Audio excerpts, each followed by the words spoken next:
Are you a pirate? Pirates are in this year? Okay, SpookShow Great Recruits Racers. We're pirates now. Did you notice? Could you tell the difference? We've all got on cool hats. Patty loved her hat the best. We all have favorite things. And Patty's hat, she loves her hat the best because she says it's so small. So she likes her hat a lot.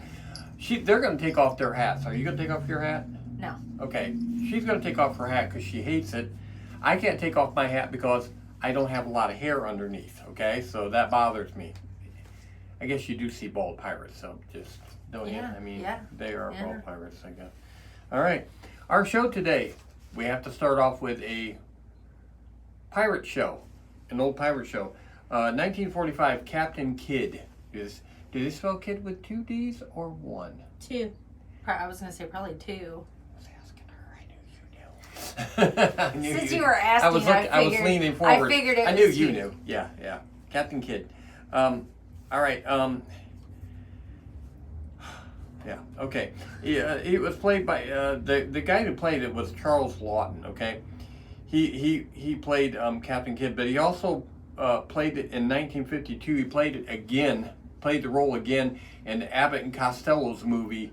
Abbott and Costello Meet Captain Kidd. He played the role again for them, and it was 7 years later. They just hired him to do it again, so he got to do it again. But with me, I know him more because I don't know how many times it's maybe cartoons or something, but I always seen it. But Charles Lawton, being Captain Kidd, his famous line that he used in the Mutiny on the Bounty was, "Mr. Christian." He'd always talk like he had his like something in his nose or something. "Mr. Christian," like that, and he had big poked out lips. "Mr. Christian." Yeah, so that Captain Bligh. Yeah, Captain Bligh. Yeah, 1935, and that was his famous line that for some reason has been put in other things over the years. A lot of people didn't know that, but one other thing I want to mention about the movie too is they said there's a lot of things in this movie that are historically incorrect, and one of the main ones is that in the background in this movie, you see London's Tower Bridge in this movie. Well, that bridge doesn't get built for 200 more years after this supposed time was. So they made a mistake on that one, okay? So, yeah, definitely a problem there. Do I hear a dog? No. Okay. Anyway, we don't have dogs on our ship. Yes, this is a ship D'Artagnan, as we said before. D'Artagnan. This, I'm usually wearing like a shirt and stuff. This is like a jacket. And we're in a room that is not known for ventilation. So I might be removing this and just going Adamat style with my shirt. So I can have the big, like that. And then, how is it again? You got to do it like that. And well, with Jack Sparrow, when he's running down the beach, and he's running down the beach like he's gay or something, and they always make fun of that because he's like waving his hands like that. So he runs like a girl. He did run like a girl, but although I don't run like that. I don't think you run like that. I don't run. I was gonna say I don't know. Yeah, that is correct. But we have some things to show, some books to show, and of course you've seen our new beginning. That I'm gonna, and you might have had to turn that up when you see the little teeny 20-second clip from Scott Pilgrim, okay, saying pirates are in this year. I had to use that because right now pirates are going to be in this year for us. We're going to have to. But Scott Pilgrim is our movie of the week this week, and it is now the introduction clip for our show. So, without further ado, should we just go ahead and do the first part, and then we'll get back and okay. So I can get this hat off. Yeah, get the hat off. I'm going to take the jacket off too, simply because it's warm. Now, when it gets winter time, it's a little cooler in here. I'll keep it on, but it's not thin. Okay, it's not thin. It cost $472. These are real silver buttons, and yeah, so they're really nice and stuff. These are all attached to my long hair underneath, and Yeah, what else? Okay. But anyway, we'll let you watch section 1 of Captain Kidd from 1945, and then Patio will come back and not have a hat on. Okay, here we go.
Madagascar, for centuries the bloodiest cockpit of all the seas, where the infamous Brotherhood of the Damned waited to plunder the treasure-laden galleons from India and Cathay, then returned drunk with slaughter to their pirate stronghold of Last Hope. Most ruthless of all was Captain William Kidd.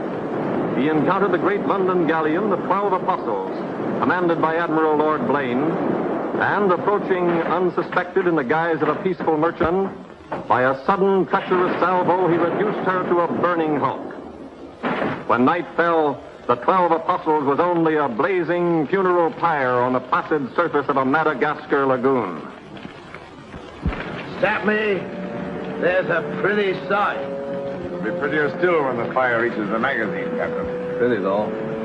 Lots of stout seamen among them. They've been with us a long time. We can none of us live forever, Mr. Boyle. And dead men don't talk. Man your own. We got this job to do before high tide.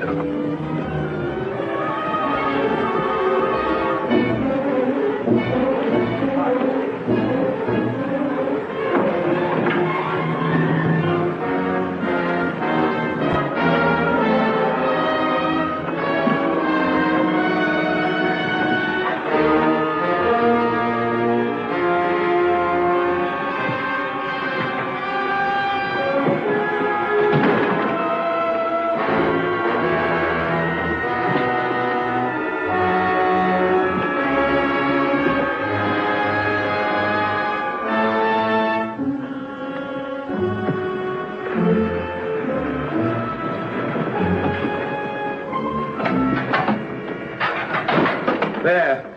And dig fast. If the tide catches us there, it'll save the king's hangman some rope.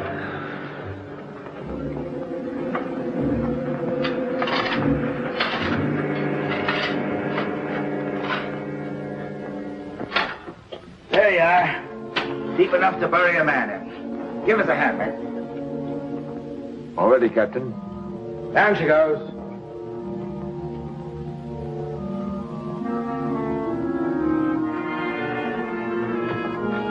What are you waiting for? Well, Captain, that chest's been in your cabin a longish time. And we all thought as how it wouldn't do no harm to open up that chest and make sure that what was in it then is in it now. I suppose you remember what was in it?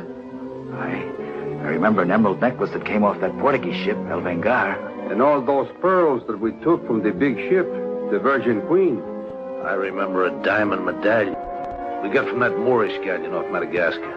And could we ever forget that silver casket with the arms of Lord Blaine that you claimed for yourself after the taking of the 12 Apostles, sir? Your neck will be stretched as long as your memory one of these days.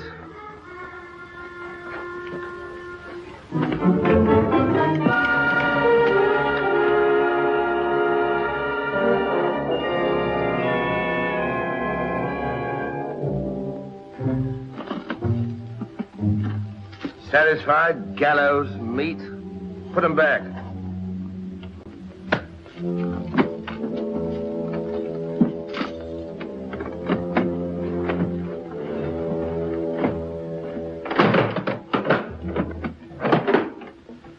Lower away.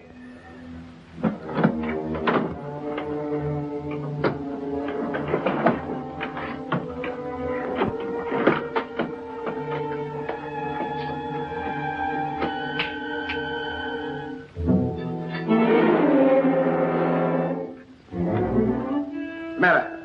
Wait a minute, Captain. There's something else you forgot. What do you want now? We've got but half an hour before the tide traps us. That's as may be, sir. We're all equal in this, I take it. Equal shares, yes. Well, that key, then, what you put back in your belt. That goes down with the chest. Thus we starts all clear and no favors. And if some of us don't get back, it'll be that much easier open for them as does. Question me honor again, would you? I'll rip you from belly to chine.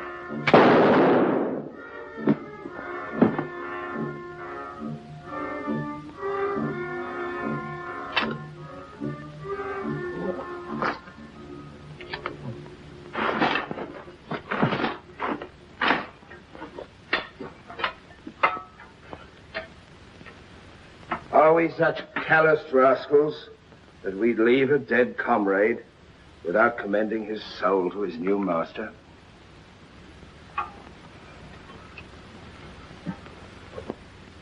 Here lieth one who through treachery and avarice would have placed in jeopardy the lives of honest men. And here may he lie forever in the sands of Madagascar. Rest in peace. It's time to be out, my lad. It's time to be away.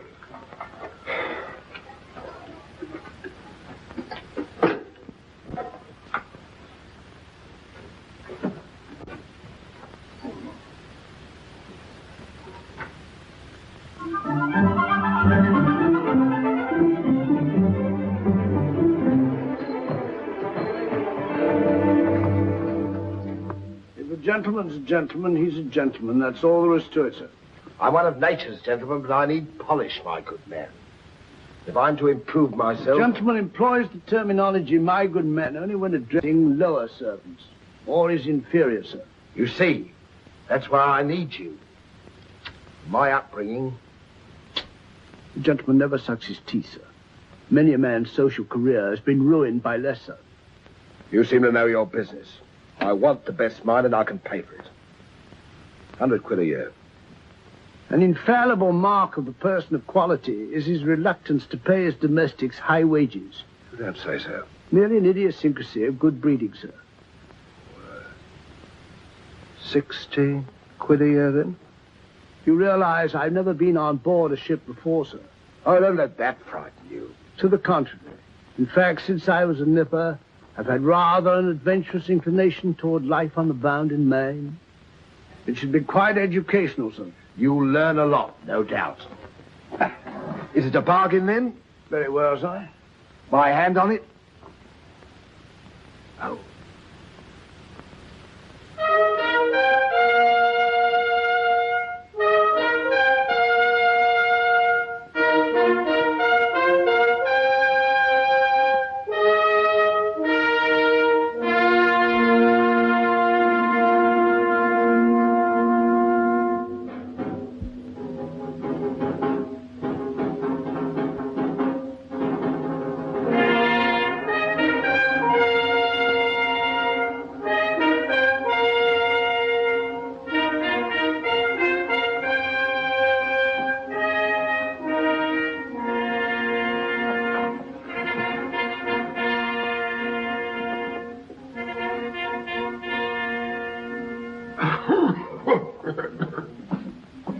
Then, it is your proposal, my Lord Bellament, that Captain Kidd sail to meet our ambassador, Lord Falsworth, and give him safe convoy through the parted waters of Madagascar.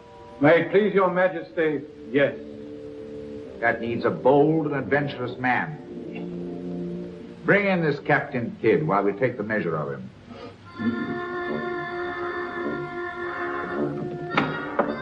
Captain William Kidd.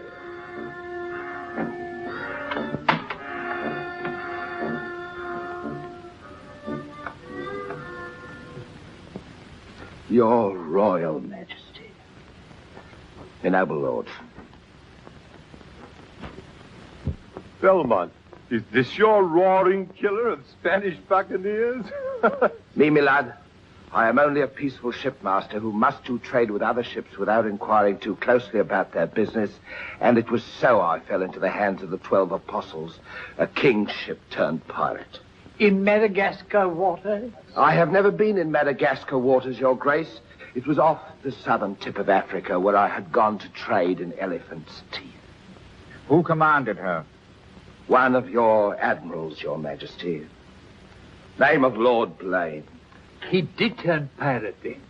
Sufficiently, my lads, to put fear in honest traders like myself.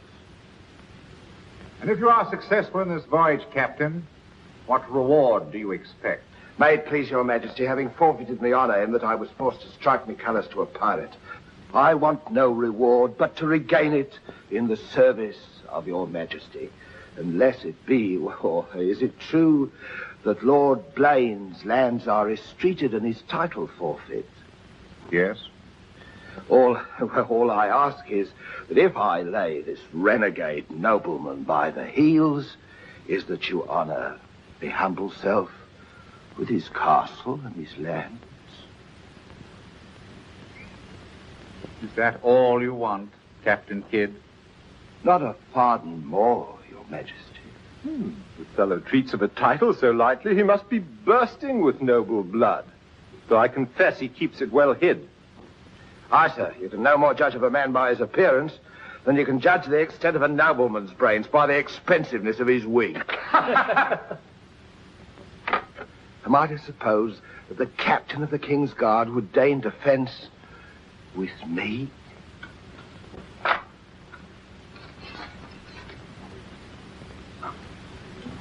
Come, Captain. Is your courage less than your wit? Nay, sir, I know nothing of fence.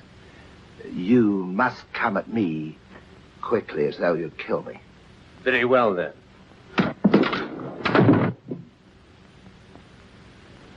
I ask pardon, sire. I've a hot head when roused. I only meant to demonstrate. And to good purpose, Captain.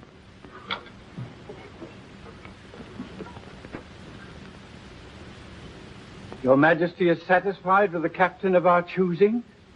I can think of none better. I thank you, sir. And now, Captain, the main mission of your cruise will be to meet a great ship, the Quida merchant, which is sailing from India with vast treasures, and to give her safe conduct in my name past the pirate waters of Madagascar. But, Your Majesty, will her commander accept my letter of marque as sufficient authority to...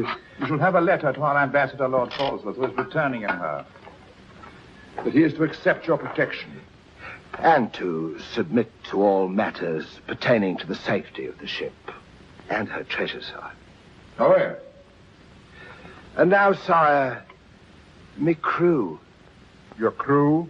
Captain Kidd wishes to recruit a crew from the pirates now under capital sentence in Newgate and the Marshalsea. A crew of condemned pirates? Aye, sir. There's none would be so loyal, nor fight so desperate as cutthroats under sentence of death, if they knew that at the end of the voyage, a royal pardon would be in their pockets. That I shall hold you accountable for their good conduct. Between their conduct and mine, Your Majesty, there will be little to choose. And now, goodbye. And God speed you. I am but his unworthy sparrow.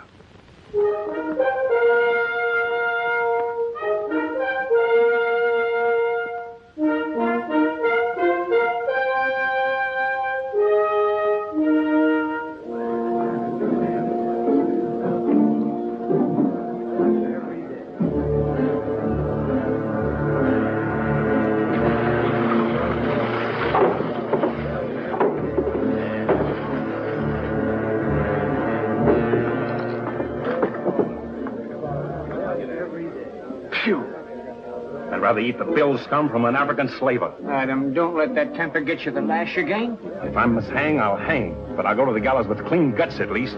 Hey, you! What kind of stinking maggot's meat is this? Waters!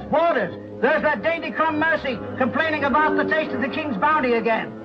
Watch it. Bounty? Bounty me eye. The king's allowance is 3 a day for food, not muck from the sewers of Whitechapel. Making trouble again, eh, Mercy? I'm asking only what a man's legally entitled to. Here, smell this. Delicious.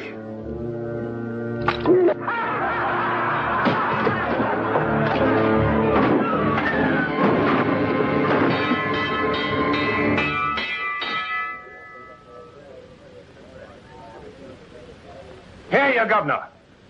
What sort of a kingdom is this? Where a man's condemned before he's heard and starved before they hang him. Who's that quarrelsome fella? Adam Mercy. He was taken in a pirate ship by His Majesty's frigate Wasp. He's always escaping, so that's why we keep him in chains. He's got a lacing of tiger's blood in him.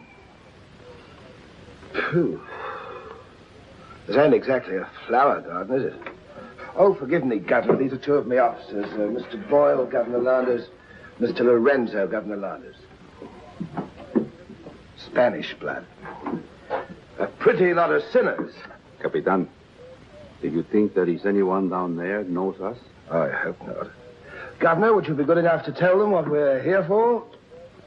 Give heed, you vermin. Here's news to your advantage. Is the hangman dead, then? Out with it, then, Jock Nasty Face. Is it that your mother's turned into an honest woman? Silence, you mutinous dogs. If another man speaks, I'll trice him up by the thumbs and play him raw. Governor, is that the way to win the love of these unfortunate gentlemen? Now then, me bullies, would you rather do the gallows dance and hang in chains till the crows pick your eyes from your rotting skulls? Or would you feel the roll of a stout ship beneath your feet again? I've a vessel, the Adventure Galley, and the King's commissioned a sailor. And for those who show a loyal and a stout heart, there's a royal pardon in the offing. Which of you knows the waters of Madagascar? I do. Would you have him unlocked, Governor? Order. Unlock him. Look you then. I want men with iron in their blood and steel in their sinews. And the first up here is the first enlisted. Governor, if your warders are ready, would you be good enough to have them lower the ropes? Lower away!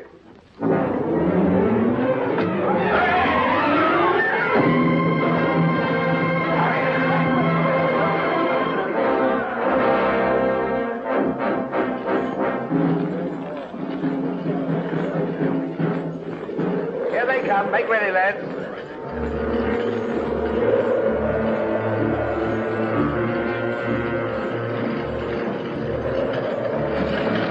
Lay your hands on that, I'll make you a free man. The other one now. Back.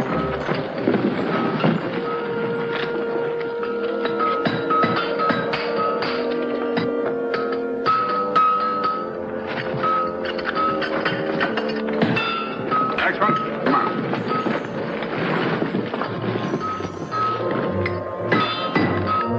Name? Peter Shafto. Peter Shafto. Regardless of the fact that I'm your captain, you will always address a gentleman as Sir, scum. Aye, sir. Make your mark.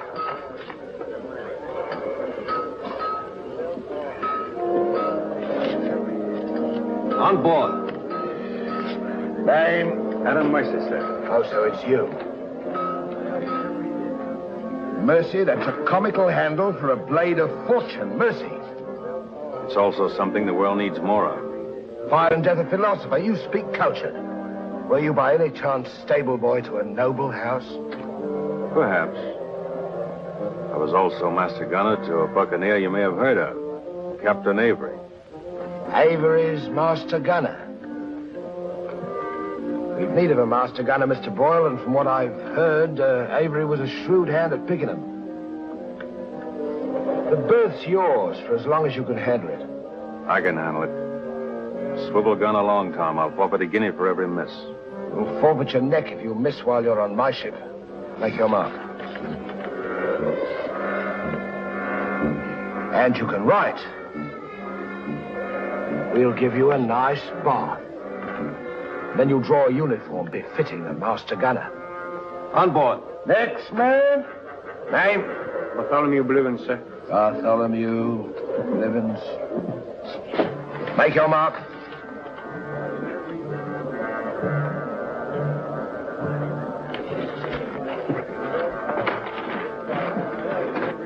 There's no mask for a treacherous heart like an honest face. You keep an eye on him.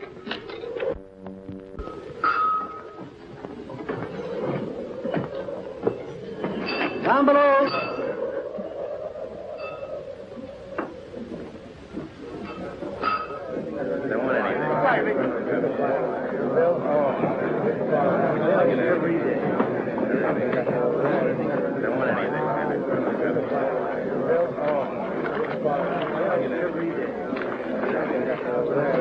Don't want Captain aboard. He's over there, sir.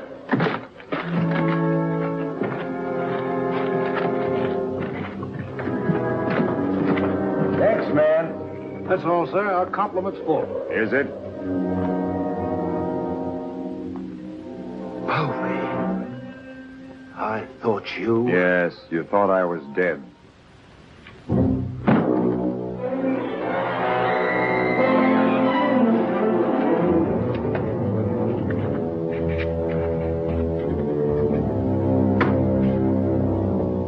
I can hardly believe my eyes. You mean you don't want to believe? Come, Mr. Povey. Is that kind or is that fair? As fair as what you did that day you abandoned me on a Bahama reef. If you please, Mr. Povey, there's not the time to talk about that. Oh, it's the time, all right. Unless you want me to go ashore and tell what I know. In which case your present voyage is over before it's begun. No, Povey. Mr. Boyle, would you take over, please? Mr. Lorenzo, take the deck watch. Come to my cabin.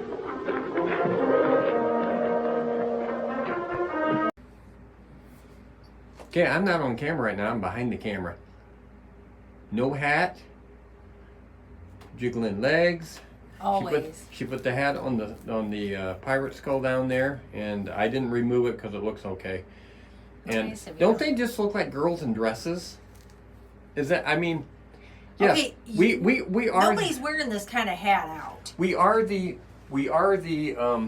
pirate ship entertainment group because we show all the pirates each week a horror show. Okay, we do the horror movie show and all the pirates gather around and we do our horror show. Throughout the week though, these guys dance on tables in their dresses and stuff for the pirates to be entertained. They better get more Patty coin. loves to dress. They better get more coin. I ain't cheap. Well, you can see all over it, this table, if it was backed up a little bit, there's gold coins all over the place. Patty loves to dance on tables. Ever since I met her, that is kind of a thing she likes doing. So, Deza, of course, you know, she looks like she would dance on tables, but Patty likes to dance on tables, so that's what they do throughout the week to entertain the pirates, okay? All right, so, you ready? And yeah, I've got on my adamant sleeves. You're all wearing white and I'm in all black. And, you know, like he had this on in... Well, mine's fitting, but... When he did Puss in Boots, he did that video. He had on the big, you know, like that, and I don't know what I think about that. A little baggy. It's supposed to be. Yeah, it is supposed to be baggy. That I don't know what the purpose of that is exactly. Yeah, but I can make my hands disappear, and then I can get the Hook and be Captain Hook and stuff. So, all right, so we'll do Captain Kidd cast facts. Here we go. All right, so he already talked about Charles Lawton, who played Captain Kidd. He actually started out in Broadway and then went to film. He has made hundreds of voice records. A lot of the ones he did was Bible readings. Wow, he doesn't see. I know his voice, and it just. Yeah. He married Elsa Lancaster in 1927, and Did you say yeah? No, not like that. I thought sure she did. Married Elsa Lancaster, which was another actress, in 1927. They were together until his death in 1962. But there was a question about his sexuality. Actors. it was said that he was in love with Tyrone Power, which was another very famous He was good looking, though. Tyrone Power? Yeah, he was good looking. Yeah. He was known for being gay, though, wasn't he? Tyrone Power? Wasn't he really That actually? I'm not sure of. I Maybe. Or bisexual, I don't know. They never had any children, so that kind of contributed more to them saying he was homosexual. But she said, or no, he said it was because of an abortion that she had That's as possible. a younger girl. It messed her up. Yeah, And it because could've back been- then that wasn't common back then. yeah, Yeah. and they didn't medical wise. It's just what they did. Lucky So it didn't could die. But I guess she admitted that she had a couple of them. Oh. Don't want to so keep doing that.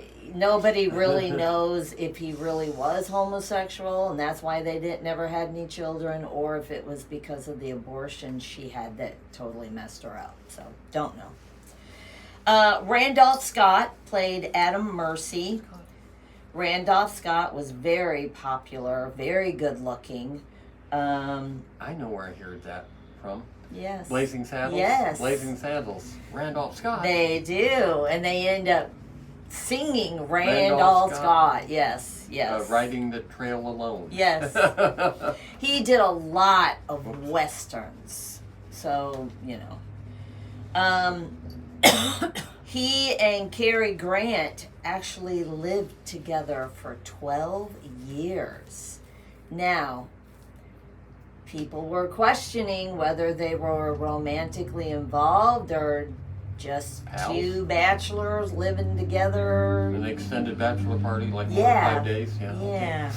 Yeah. Sometimes they go more than 5 So days. there was speculation. In 1944, he did get married to Patricia Stillman.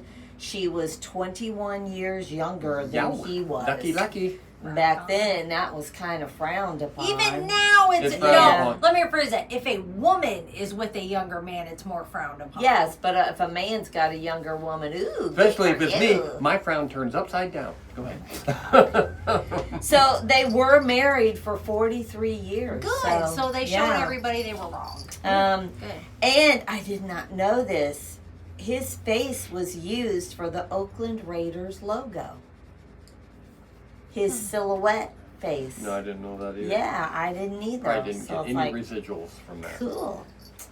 Then we have Barbara Britton. She played Lady Ann Dunstan. You always hear about this back then. You don't hear about it now. She was in a play in college, got discovered, and was immediately given a contract at Paramount. Nice. It's kind of like, who was it that got discovered at the soda shop, supposedly? I don't know. Grace 'cause Kelly, was that who it was? I don't know, because I've heard rumors that was not true, and I don't know. In a 24-month period, she appeared on 100 magazine covers. And, you know, magazines only come out once a month, so... I heard that, yeah. So she Back was on then. a lot of different magazines. In 1944, she suffered what they called nervous exhaustion. Mental breakdown. Yeah, basically. And she ended up marrying her psychiatrist. And they were I thought that together was- until she died. I thought that was frowned upon. I thought that was illegal. Yeah. She ended up marrying him. So You knew how crazy she was, and he still loved her. Yeah. And then we have Sheldon Leonard. We all know this guy. We may not know his I name, see his but the face right second now. we hear him start talking, he always played gangsters and heavies. Yep. The bad guy all the time. And pirates evidently. So. And his trademark was talking out the side of his mouth. Yeah. Yeah. Like that. Yeah. And he was credited, he did a lot of behind the scenes, which I didn't know. He was credited with developing the practice of using an episode of a TV series as a backdoor pilot episode for a new series. So Andy Griffith, the character Andy Griffith, appeared on Danny Thomas Danny series. Thomas was involved with a lot of stuff back in And the day. then the Andy Griffith show took off from him appearing on that show. So that's what he kind of was credited with, kind of starting that, and he did it several times. Danny Thomas was, and for those who don't know, I'm sure everybody knows the Walnut episode of Dick Van Dyke. He was Kolak. That was Danny Thomas. He had his hands in a lot of things back in those days. And wasn't he Jewish? I believe so. He was a Jewdar. He was a Jew. Okay. Not that we have anything against Jewish we people. Do not. We do not. Okay, before we go on to segment two. Deza, what did you think of this movie? Did you like it?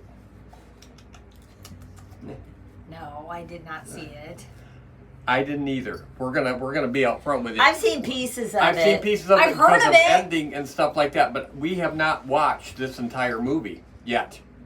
I'm not saying we will or we won't, but we haven't watched it at this time of airing this. So, yeah, I see a lot of it when I edit things because I have to check things out and stuff like that. Usually I have true crime or tonight's the big UFC fight with Conor McGregor. And there's pirates on there. And me and Dar, if I don't like something you're watching and I'm making fun of it, you will not want to watch it with me. So we all know Conor McGregor got accused of sexually assaulting somebody, okay? And Jimmy Kimmel, you should have never had him on your talk show. Jimmy Kimmel shouldn't be alive. So anyway, here's my thing. You got to separate the fighting from the guy. He is a great fighter, but he's kind of a douchebag. Like, let's just be real. Big time. And Mason loves Conor McGregor as a fighter. That's his favorite fighter, okay? Well, they were doing the press conference, and it was Conor McGregor, the guy he's fighting, and then Patty Pimpleton. I love Patty. Patty is my favorite. This is a man. Is it? Yeah. Oh, I He's was gonna blonde. say- He's got blue eyes. Isn't that the girl that dates the black guy No. on Hairspray? No. But their accents are so strong. Pendleton. And like Conor McGregor's like super Irish. That accent, so all I kept doing was stupid accents. And I was like talking about how he's like, he had his wife and his 4 kids there, which he did all this assaulting when he was married. And she's pretty too. But he's talking about how, I'm a family man and I'm this and that. And Dar's like, is that before or after he sexually assaults people? So we're, of course, like going back. And poor Mason is just sitting there. I'm like, honey. Shouldn't, I'm saying well, things and like he that. goes, it was just in civil court. I go, so it makes it less important. I go, he paid her a settlement. She took a settlement out of court. I was like, but he still did it. So I wouldn't pay anybody anything if I actually didn't do it. that's the other thing. It's like, you probably did do it. And he's so annoying. He has a God complex, which I get. If you win a bunch of stuff, you probably... But he's such a weenie. And needs to be a little more humble. And I'm not going to lie, your kids were not cute enough, okay? Oh, don't bash the kids. Nope, they weren't. I'm sorry. Sometimes when you mix people together, they just And don't his come wife out has had a little too much surgery on her face. Oh. You could tell she was probably gorgeous, but she did too much surgery. And then Patty, he just had twin girls, and his wife is gorgeous. But they're fighting, so I want to see Patty fight. Yeah. But he's the one that calls people scousers. I love saying that. that hurts when you get called. Don't be a scouser. I love him. He's great. But I had to watch that, and that'll be on tonight, but I should miss some of it because I'll be at the fair. For the second time. With my kid. My kid is still letting me go to the fair with him and his friends, even though they're all like 20 years old. I'm going to ride that train until I get kicked clean off. You're wearing that hat to the fair. Actually, maybe I'll still get to go all these years, because then once they have kids, I can watch the kids I'm just going to, I'm going to do it. We haven't been to the fair, but this will be our 3rd year in a row we haven't been to the fair. Patty don't want to go because she's afraid. She's afraid of the animals. She's afraid the animals are going to attack It's the her. people. Can I just do a public service announcement? If you are huge, do not wear tiny clothes. Man or woman. Cover up. It's disgusting. It's okay. People are different sizes, but I have shoot your no clothing problem properly. with that. Like, I don't, but... Yeah, shoot your clothing properly. And if you have kids there, wet wipes work. Oh, these kids are walking around with snot all over their face. And I'm like, wet wipes. I get it. They get dirty at the fair, but wet wipes are your friend. Okay, now that we've cut down everybody, we can take that right offhand. Oh, I'm not We'll let done. you see, Sorry. we'll let you see section 2 of Captain Kidd. Here we go.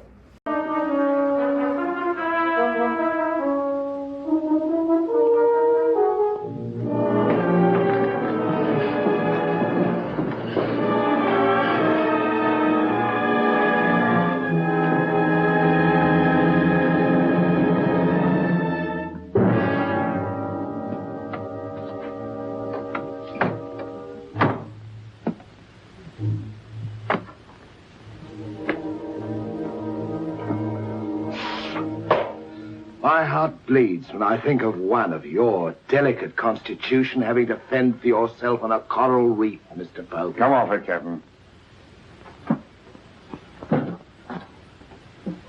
I know why you marooned me. It was so there'd be only 3 of you to share instead of 4. It's true. A hostile wind did blow us away from your reef. Between friends, we might have sailed back again, but we did exactly what you would have done, Mr. Povey. So no more of your sentimental nonsense, please. Now that we are 4 again, what then? We're not 4. We're 2. Boyle and Lorenzo, dull clods. 20,000 pounds apiece in their hands would only be spent in sinful ways. And you propose to remove them from the path of temptation. How? A knife in the dark? I'm not a violent man, Mr. Povey. I detest violence. People have such an awkward habit of getting in my way. I am an ambitious man, Mr. Povey. And an ambitious man, if he be bold enough, can carve himself a kingdom. I'm going to be a lord, my friend. And that for a commoner like myself takes a deal of money. And that's why there could be 2 less to share before we raise old England again. You cold-gutted shark. Oh, a flatterer. I'm glad you're back again, Mr. Povey. You've no idea how gratifying it is to have a congenial soul to confide in. Thank you. Oh, there's something I want to tell you. I have left with a trusted friend in London a sealed letter containing an exact and complete account of certain previous happenings. Only to be opened in case, just in case, of course, you should happen to return to England without me. Of course, my dear fellow. Very sensible of you. Now I know you'll have a happy voyage. I shall too.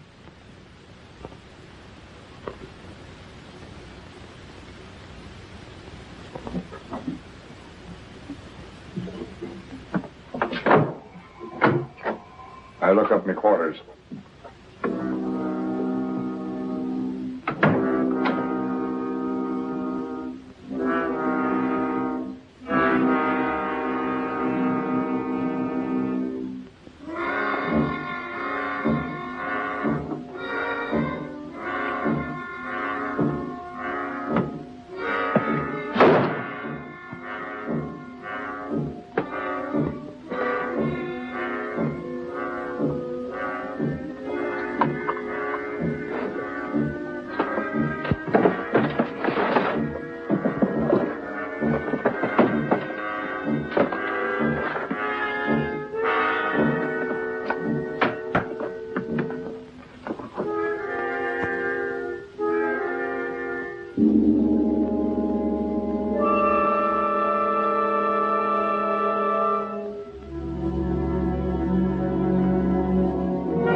Men alive. Just think. We're sailing for Madagascar waters. We'll pick up the search where we left off. Every officer on board has a servant. I'll request the captain to assign you to me, then we can be together.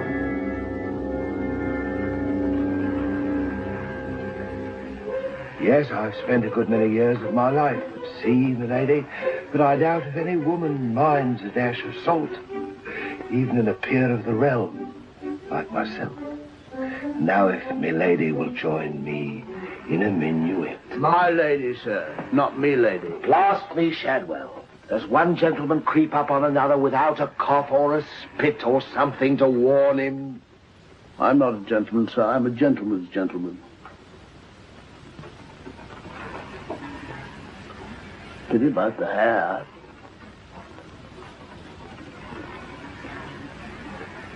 I suppose you've tried everything? Bear's grease? Prenatal influence, perhaps?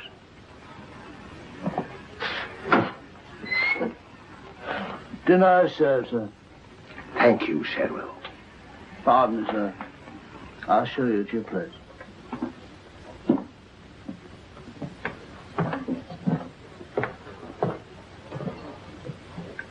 Captain, what's all this mummery? You can forget your bilge water manners for the time, Mr. Boyle. You are now officers on a king's ship. So a man must starve while his manners fatten.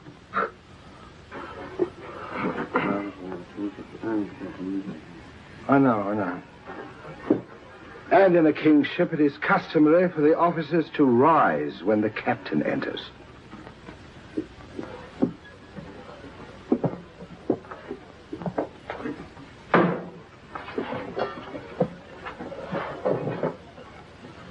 That's better. Gentlemen, be seated.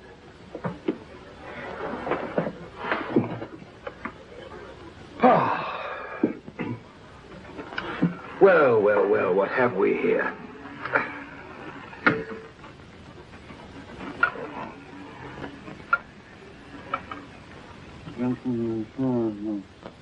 Of course, but don't press me.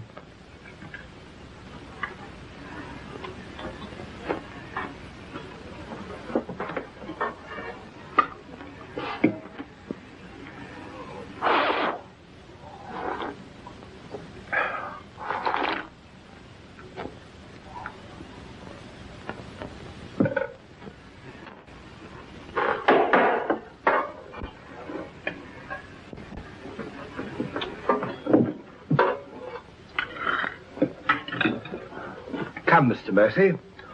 Tell us something about yourself. You already know what was of consequence, sir. While under Avery, I was taken by King's ship and brought to London. There I was tried for a pirate and condemned. You were innocent, of course. No, sir, I was guilty. You speak above your station. How came you to go on the account? Call it love of adventure, crossed in love, a scandal, perhaps a mixing of all three. And you've seen something of the world? Enough, sir, to dislike what I've seen and to know there's small hope for a better. Perhaps you'll prefer the next world, Mr. Mercy. You were close enough to it when you were in the condemned hold at Newgate. But I'm keeping you from your dinner.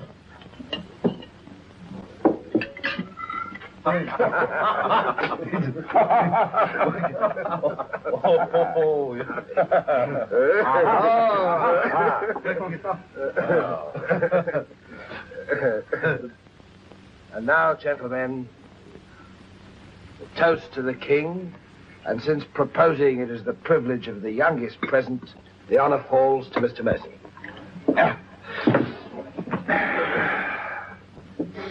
Mr. Mercy, we're waiting. No, sir. Since I've little love for the king, I'll neither propose his health nor drink it. Nevertheless, you are on a king's ship. King's ship of the devils. It's all the same to me, sir. I owe him nothing. You owe him your neck, Mr. Mercy. If it were not for his bounty, you'd be dancing daintily on air at Wapping. I owe my reprieve to you, Captain. So to you I'll drink in gladly, but not to William. You stand up and drink to his majesty's health as a king's officer should. Or by fire and flame I'll have you shipped back to Newgate on the first vessel we speak.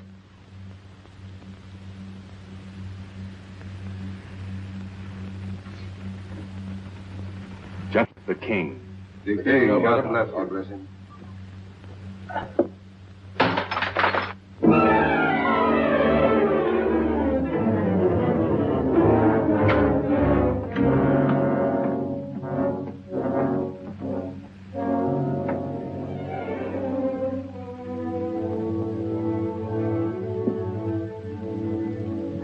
Curious. Do you suppose His Majesty put him on board to spy us out? Well, we found him chained to a pillar in Newgate. It wouldn't be too hard for the king to plant him there.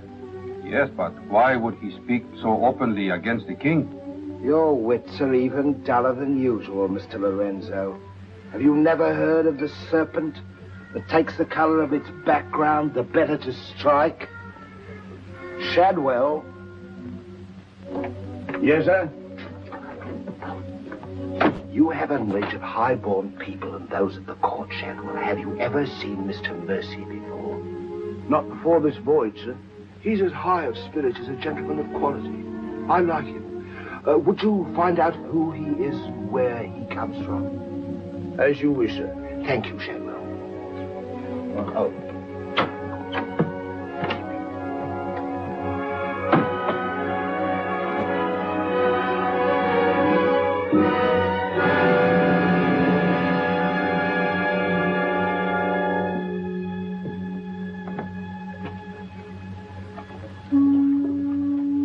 Good night, sir.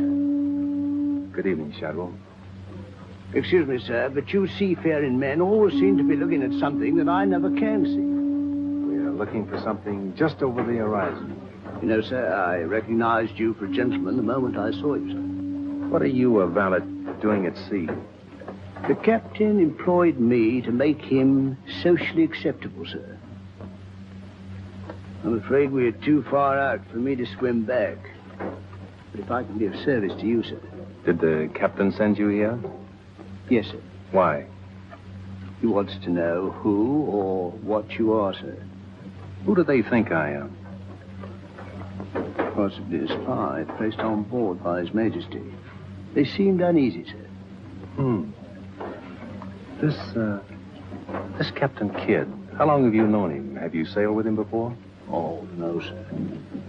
All I know is he's, well, among other things, a merchant captain.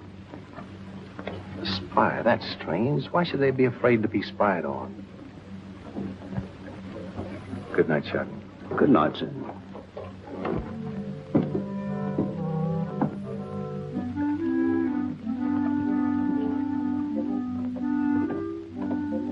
Who is he? Where's he from? He's a nobody, sir.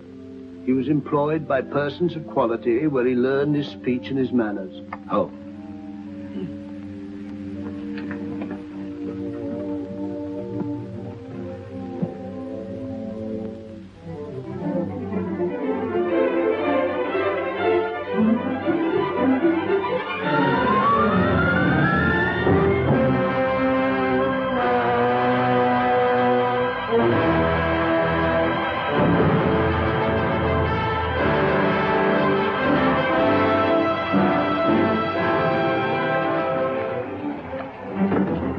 It's a matter of judgment. If you fire on the up roll, the shot will go over his yards.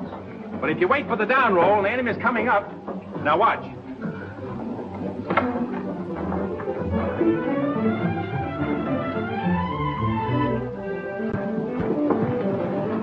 Get ready.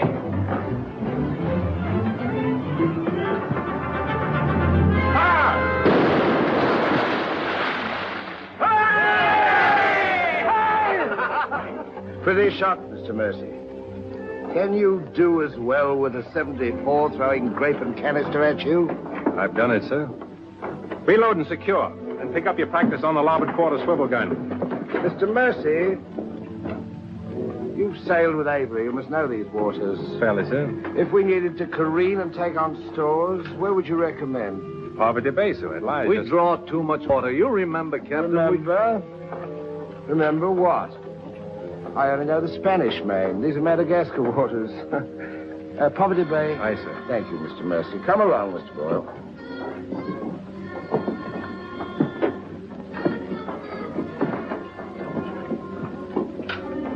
You blundering ass. Your presence is becoming increasingly irksome to me. Get you below.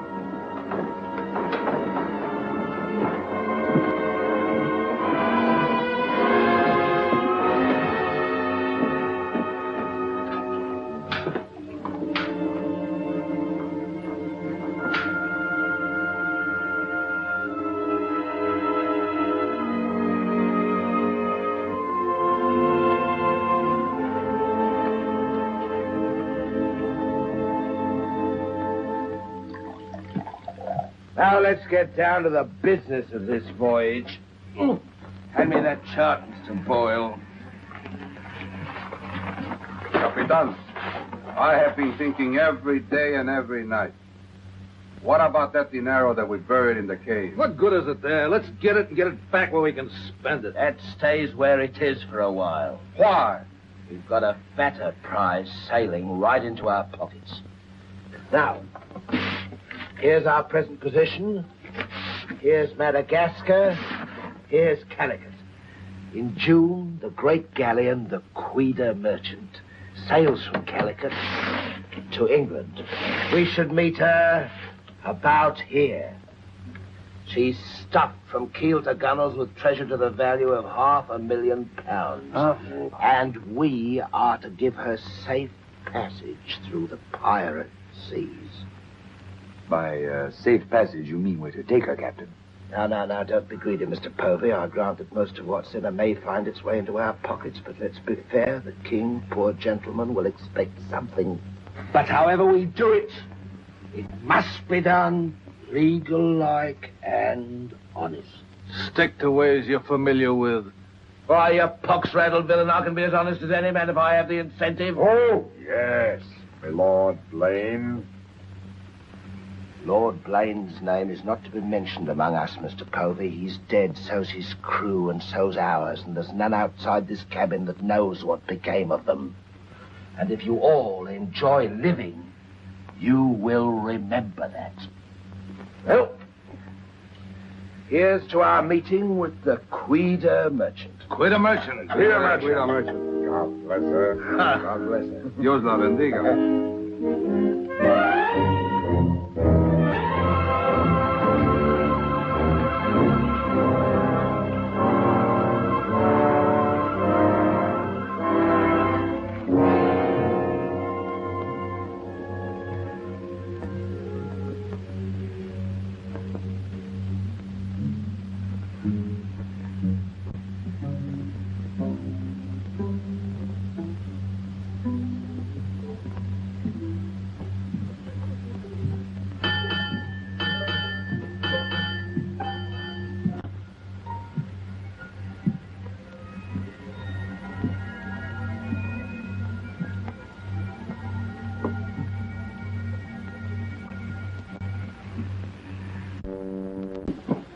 Wind fresh from west northwest, sir.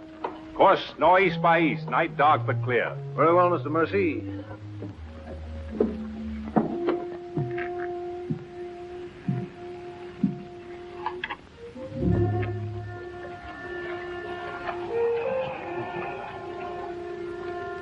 Northeast by east. Northeast by east.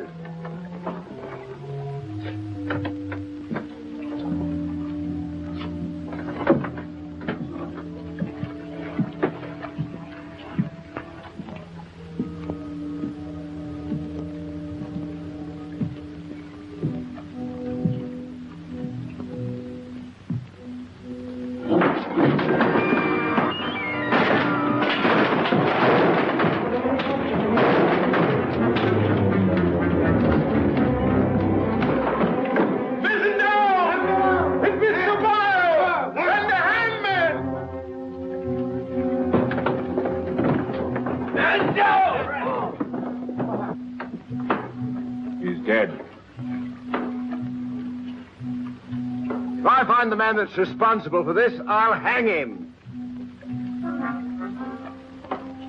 Fish the yard and reset it.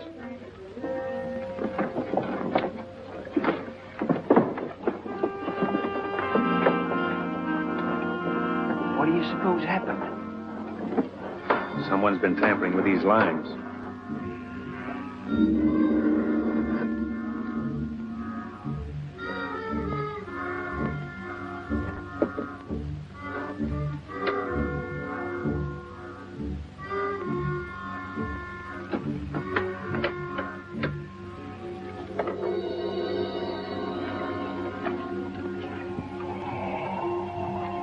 We are gathered together to bid farewell to a gallant seaman and a stout comrade. Here was a man, shipmates, whose heart the flinty mountains could not match, who always took better than he gave, whose benevolence was such The orphan's mite and the rich man's gold alike found refuge in his pocket. A jealous providence removed him from our midst, and I esteem it a privilege to commit his body to the deep.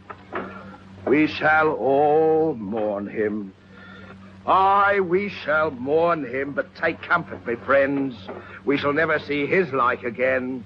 Rest in peace. Pop him over. Pity, Mr. Mercier, great pity, but the ship's work must go on. Move your gear into poor Mr. Boyle's cabin. You will take his place as master. As master. Aye, sir.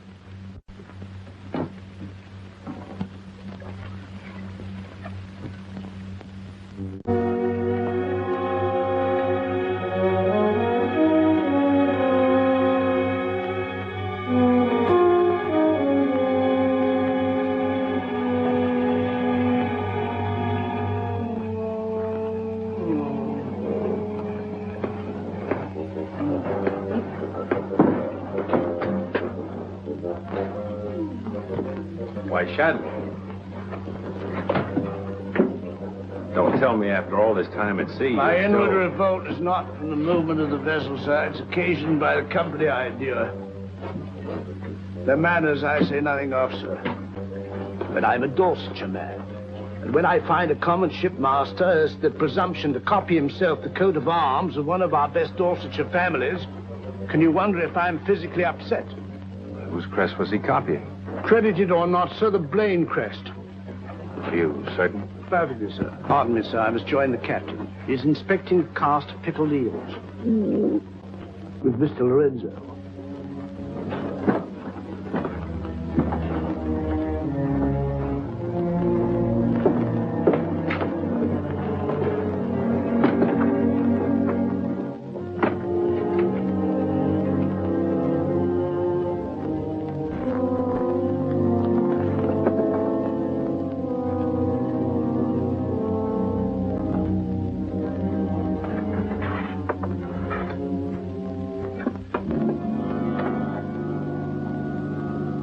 Okay, half the movie's over. As you can see, we have a Blackbeard and the birthday suit book down here. We have a lot of books here that we've collected for Dar. We like this one so much, we bought two of them. Yes, we have two Scooby-Doo's. Pirates Ahoy. We like Pirates and Scooby-Doo. Pirates and Ghosts, Pirates and anything. Scooby-Doo, it works out. You know what I mean? I think I got these at a library sale on 2 different occasions and just forgot. We have an incredible amount of collection of books that we've kept of Dar's. You will be seeing Halloween books up the rear coming up in future shows. But yeah, we got. I don't remember reading those. Doris. The Backyardigans Pirate Treasure. Dora's Pirate Adventure. Pirates Go to School. I always like this one. Oh, this is one of my favorites. Oh my God. How I Became a Pirate. Dar loved that. Yeah, I thought that was familiar. And the Jolly Roger. He did not like Treasure Planet. Well, that's more of a serious type thing. Yeah. Pirates Love Underpants. He didn't like that one as much. No, pirates don't change diapers. But yeah, this one all the time. Yes, all the time. Yeah, that seemed to be remembering. How about this? The Blackbeard one? Not so much. He was okay with that, but this one was his favorite. I thought we'd get on all these pirate books that we have that he was read to when he was young, and we have a lot of pirate books, as you can see. And these that one's pirates. Same people. Yeah, same type people. Yeah, Dar had certain authors that he liked more so than others. And Shel Silverstein. Yeah, that's always one of my favorites. You don't even know. Shel. And our prop, this is a Jimmy, isn't it? Yeah, this is a Jimmy. This prop was in Dar's room when he was young. It's supposed to, when you do certain things, it's supposed to talk a little bit and then go forward like that, but it's to the point where it goes forward when it's not supposed to, okay? But that's what it's supposed to. When a pirate was captured, it meant a trip to the gallows, but I ripped the head. See?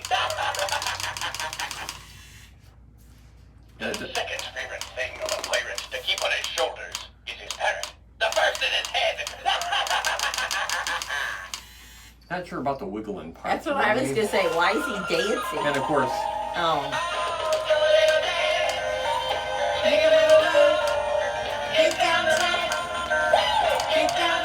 And see, normally he would be going up and down at certain times, but he doesn't. He stopped doing that as well.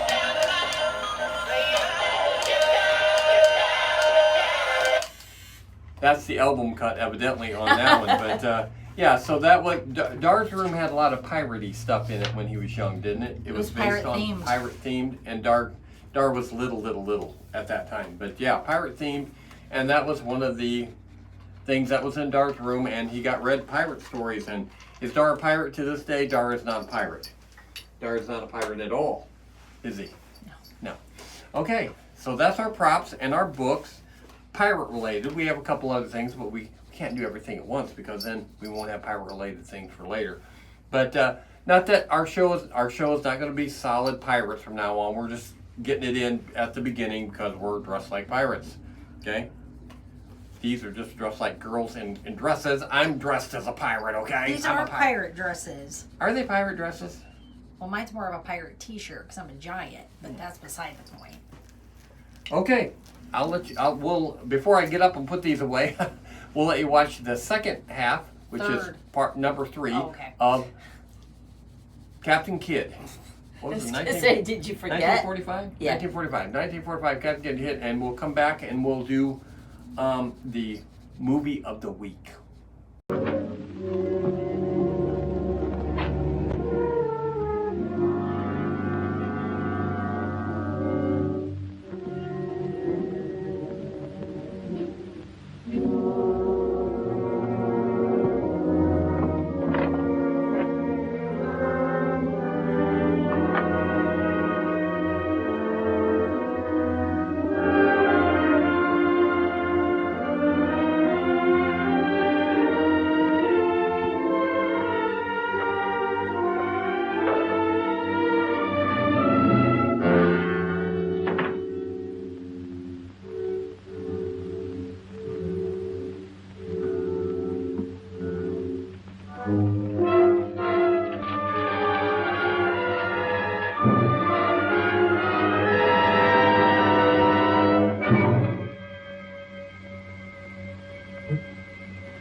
Well, Mr. Mercy,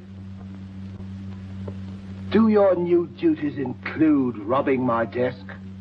Shoot me, Captain, and your head goes with it. I'm here by the King's orders. So he did plant you on board? You think he'd let a man sail with a crew and you get cutthroats and not keep tabs on him? And with good reason. If anything ever reeked of piracy, this does. And murder, Captain. Boyle's death was no accident. By the way, what ship was sunk here? The 12 Apostles? Why the 12 Apostles, Mr. Mercy? There's Blaine's ring. His name's on it, and he commanded the 12 Apostles. That'll make interesting telling in London when we get back, Captain. If you get back. When I get back, for if I don't. On the other hand... On the other hand, what? Since a man doesn't exactly grow rich in the King's pay... Oh. A crooked rogue. So you have your price. How much? An equal share in what's buried here. Share that with you, I'll be hanged if I do. You'll be hanged if you don't. Of all the slummocky blackguards. And if you do share Mr. King's informer, what guarantee is there that you won't still turn evidence for the Crown? If I go in with you, I'm equally guilty. And if we're caught, we hang together. But I can keep you from being caught. What more could you ask? You know, Mr. Mercy, I've wondered sometimes if ever I'd meet a more unscrupulous blackguard than myself. And I have. Well, let's be sensible about this. Who knows? We might be useful to each other one day. In one way or another? You've forgotten something. For a ring. So I have.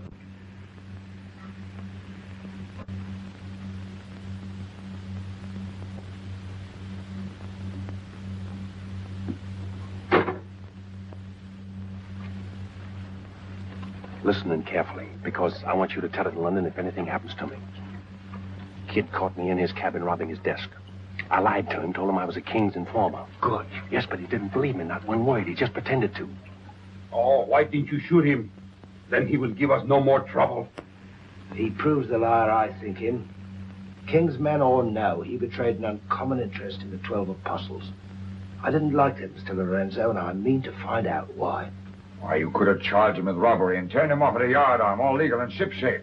We would have been rid of him once and for all. Let's not be impetuous, Mr. Povey. He can't leave us, unless he swims.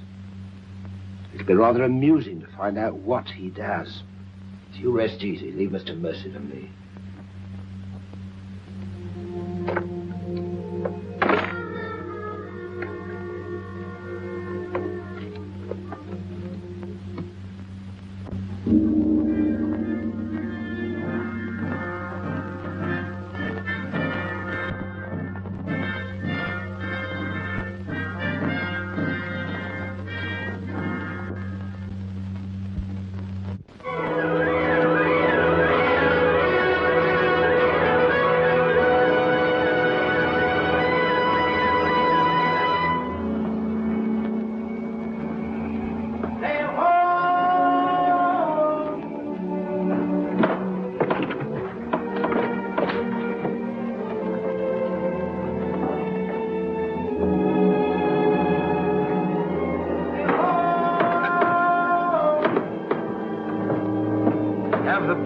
Pipe to quarters. Pipe to quarters!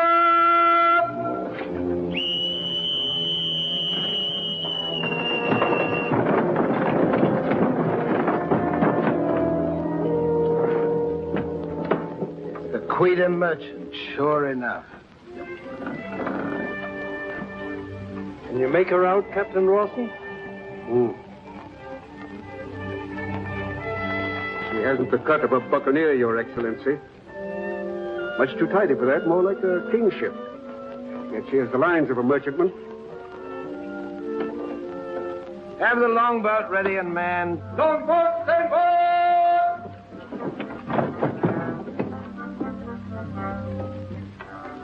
Stand by to put a shot across her bows, Mr. Mercy. Aye, sir. Number 4 gun crew, stand by for action!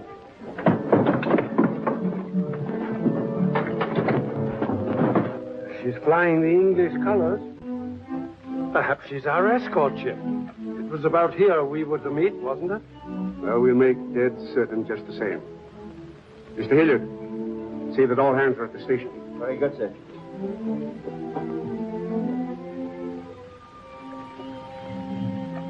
Ready? Fire! Well placed, Mr. Mercy. Hard to starboard. Hard to starboard. Starboard she is, sir.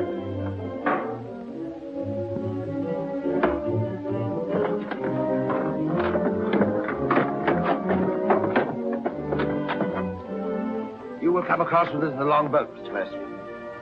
Convey my compliments to all officers who will dress as befitting a king's ship. Aye, sir.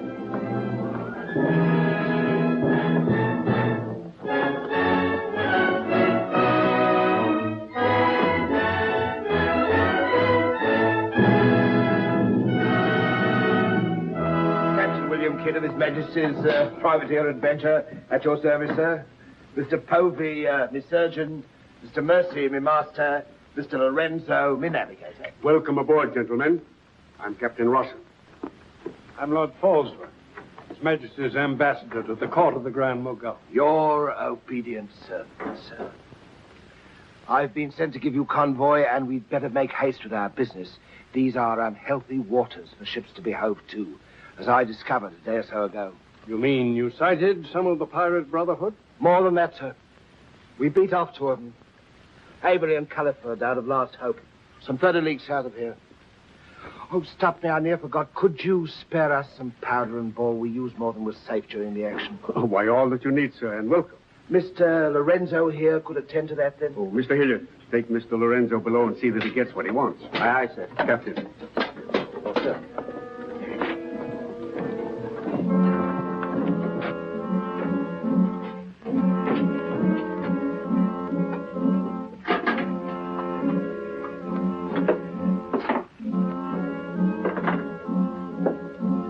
send for the master gunner. He'll take care of all your needs. Uh-huh.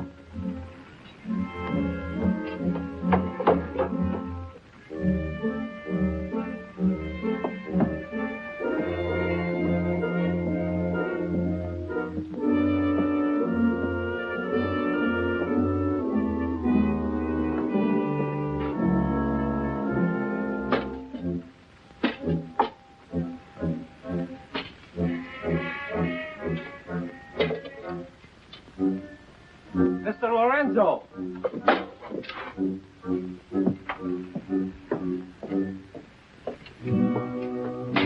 Take this powder and put it in the long boat. Yes.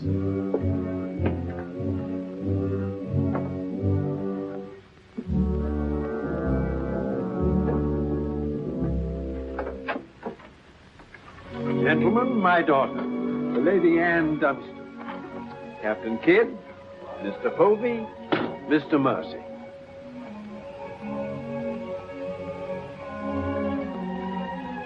Haven't we met before? I think not, my lady. You remind me of someone I've seen. I think it impossible that we could have ever met. Perhaps. How do we proceed now, Captain? Well, I'm instructed to give you protection past Madagascar, and you'll be safe as long as we sail in company. But Avery will be a wolf at your heels, and if we are separated in darkness or storm... And what would you advise then, sir?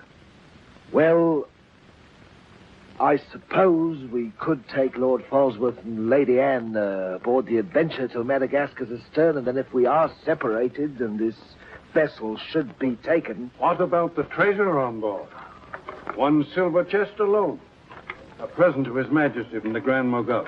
Contains precious gems valued at more than £1 million. May I suggest, Your Excellency? Now, why not transfer the treasure chest with yourself and Lady Anne on board the Adventure until we are out of danger? She's a kingship. That is a great responsibility. And although my instructions are that you are to trust me in all matters, I don't know if I could go so far as... What else can we do? 3 of them against us, well, even 2, sir. We'd be helpless. It's the wisest course. I defer to Your Excellency. And now could we inspect the chests? We could have them slung into our boats along with the gear of Lord Falsworth and Lady Anne. Why, certainly. This way, Captain. No trouble at all.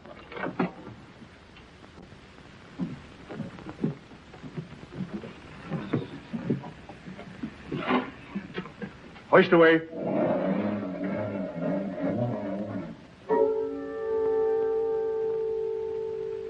Mr. Povey. I've sent for the manifest, Captain.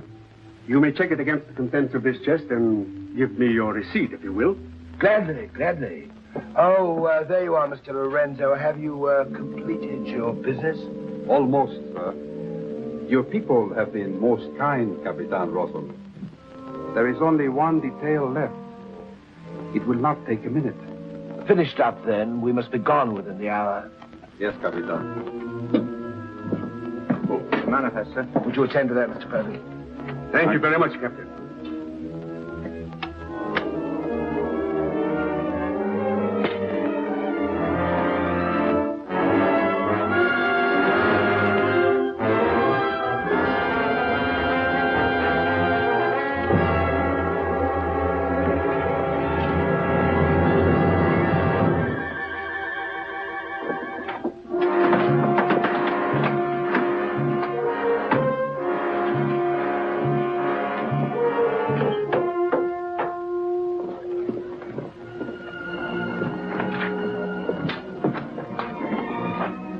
Come, Mr. Lorenzo.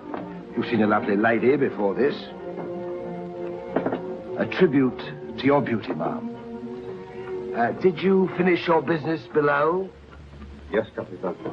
Then we'd better be underway. Mr. Mercy, you will see Lord Falsworth and the Lady Anne into the boat. Yes, sir.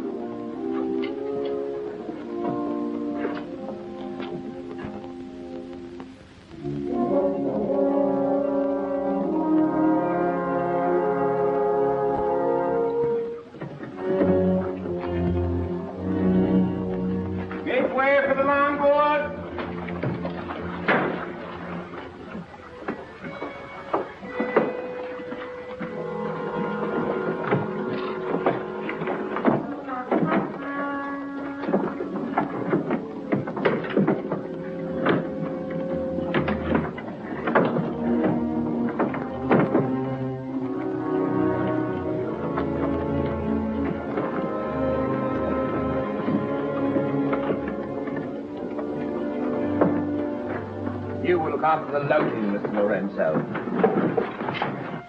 I apologize, milady, for our poor accommodations, but my valet, Shadwell, will see that you're made comfortable. It's a pleasure to have your ladyship aboard. If you'll follow me, please.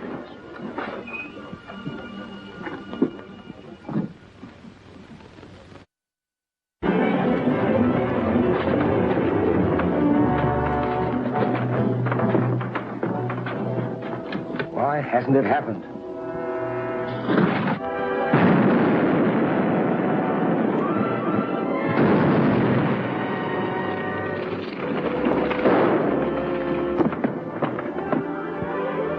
Let it go, boy.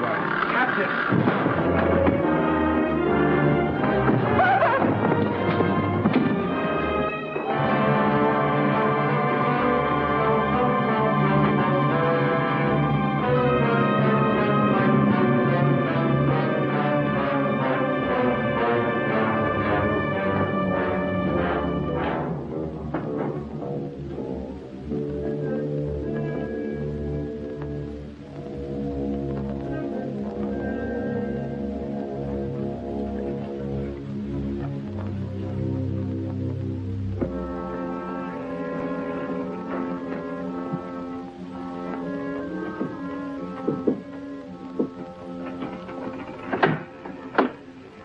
Excuse me, milady. Your father. May I say how sorry I am? The captain has requested that you take your meals in the main cabin. Oh, no, Shadwell, I can't bear to face those men. I can't. I quite understand, milady. But the captain's orders are orders. Shadwell, you must help me. There's no one else I can trust. But what can I do, milady?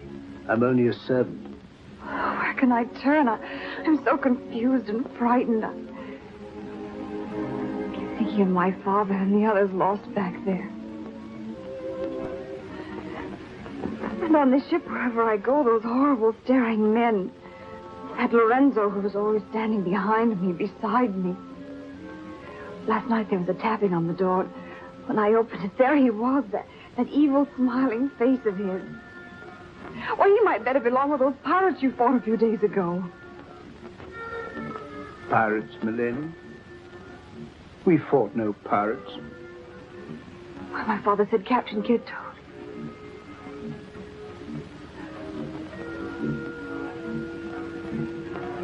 Shadwell, what manner of ship is this? My father was killed deliberately, I'm sure of it. That's why I can't bear to face your captain. I'd accuse him. There is a man on board, milady. A gentleman whom I know you can trust. Mr. Mercy? Yes, milady. Shadwell, I know I've met or seen him before, no matter how he denies it. His name isn't Mercy. But who is he? All I really know is, milady, he's no friend of the captain's. Perhaps if I ask him, he'll... Shall I? Oh, yes, will you please? Yes, milady.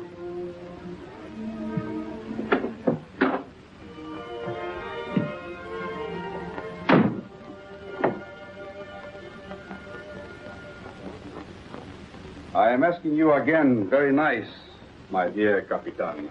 Your fancy manners do not impress me, Mr. Lorenzo. When do we divide the gold? In London, not before. Uh-huh. Then look, Capitan, I will make a bargain with you. A bargain? Everybody wants to bargain with me. You and Mercy. Fire and thunder, what do you think I am? A stinking sausage merchant? What kind of a bargain? The girl. All my life I have dreamed of a beautiful woman like that. Give me half of my dinero now, and you can split the rest between you, if you will let me have her. Fie on him. He's smit with love again. I want her, and I am going to take her. Whether I like it or not. Uh-huh. With all this treasure on board, the crew is like a barrel of hot gunpowder. All that is needed is a word in the right ears. Do you mean mutiny? You're a witness. He's inciting the crew to mutiny. No, Capitan. I was only joking. You have a very nasty way of joking, Mr. Lorenzo. As for the girl, I have my own plans for her, and they do not include you. Get out.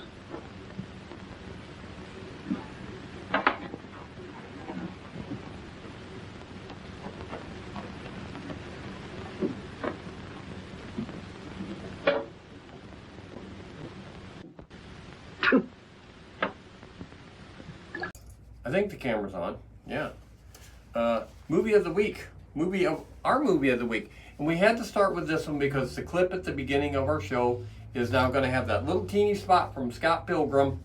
And actually, that's where we actually stumbled upon this movie years ago. Me and Dar he was getting ready to go to bed. He was younger, getting ready to go to bed for school. And we was going through channels, and right at this part where Scott Pilgrim is against Matthew Patel, it was that spot of the movie, and it's like, we'd never seen this movie, and we seen that part there, and it's like, wow, that looks good. We're going to have to watch that tomorrow. So we did, and then, of course, we ended up liking it. Scott Pilgrim. I always just call it Scott Pilgrim, but it's Scott Pilgrim versus the world. Versus the world. Jessica, if you haven't seen this movie, you gotta watch it. And you gotta watch it like 5 times to really, you don't have to do it consecutively, although I would advise it. 2010, it came out. And that long ago? Yes, wow. 16 years ago. Well, Dar's 20, so I guess that Scott makes isn't a sense. pilgrim no more. He's established. He's way in the West, so he's not a pilgrim anymore. And yes, we're going to talk about the cast, okay? Let's talk about the cast. It did bad at the box office. It cost like $85 million to make, and it made like half that, okay?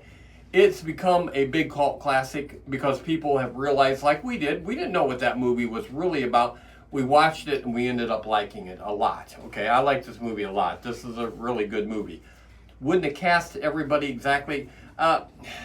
What's his name? Michael Cera? Cera. I don't know what to think about him. He's an odd feller, but he fits this. I don't dislike the guy, but I look at him, it's like, how did you get to be in movies? If you'd have walked in the room, I would have just said, oh, okay, next. See somebody else. That's why that you're not a casting Yeah, I wouldn't have picked him, and he just doesn't. But again, I got nothing against him. He does fine. But Scott Pilgrim needed to be kind of wimpy. Yeah. Okay, but Scott Pilgrim, he's not good enough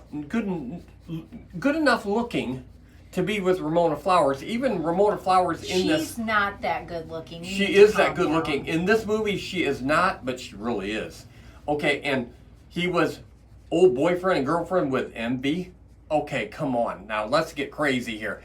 No way in the world would MB given him a second look in real life. Okay? Envy, you know what I mean? Yeah, Brie Larson, yeah, is Envy, and okay, but we'll go down the line. Mary Elizabeth Winstead was Ramona Flowers. She had her hair chopped off and turned different colors. Yeah. And she is really attractive in my book, and she has a great body, but in this movie, it really, I don't know, it didn't really shine too much, okay? But that was the object of everyone's lust, was Ramona Flowers, okay? Aubrey Plaza played a foul-mouthed friend that would say the F word every other word, and me and many other guys just adore that woman. I can't really tell you why.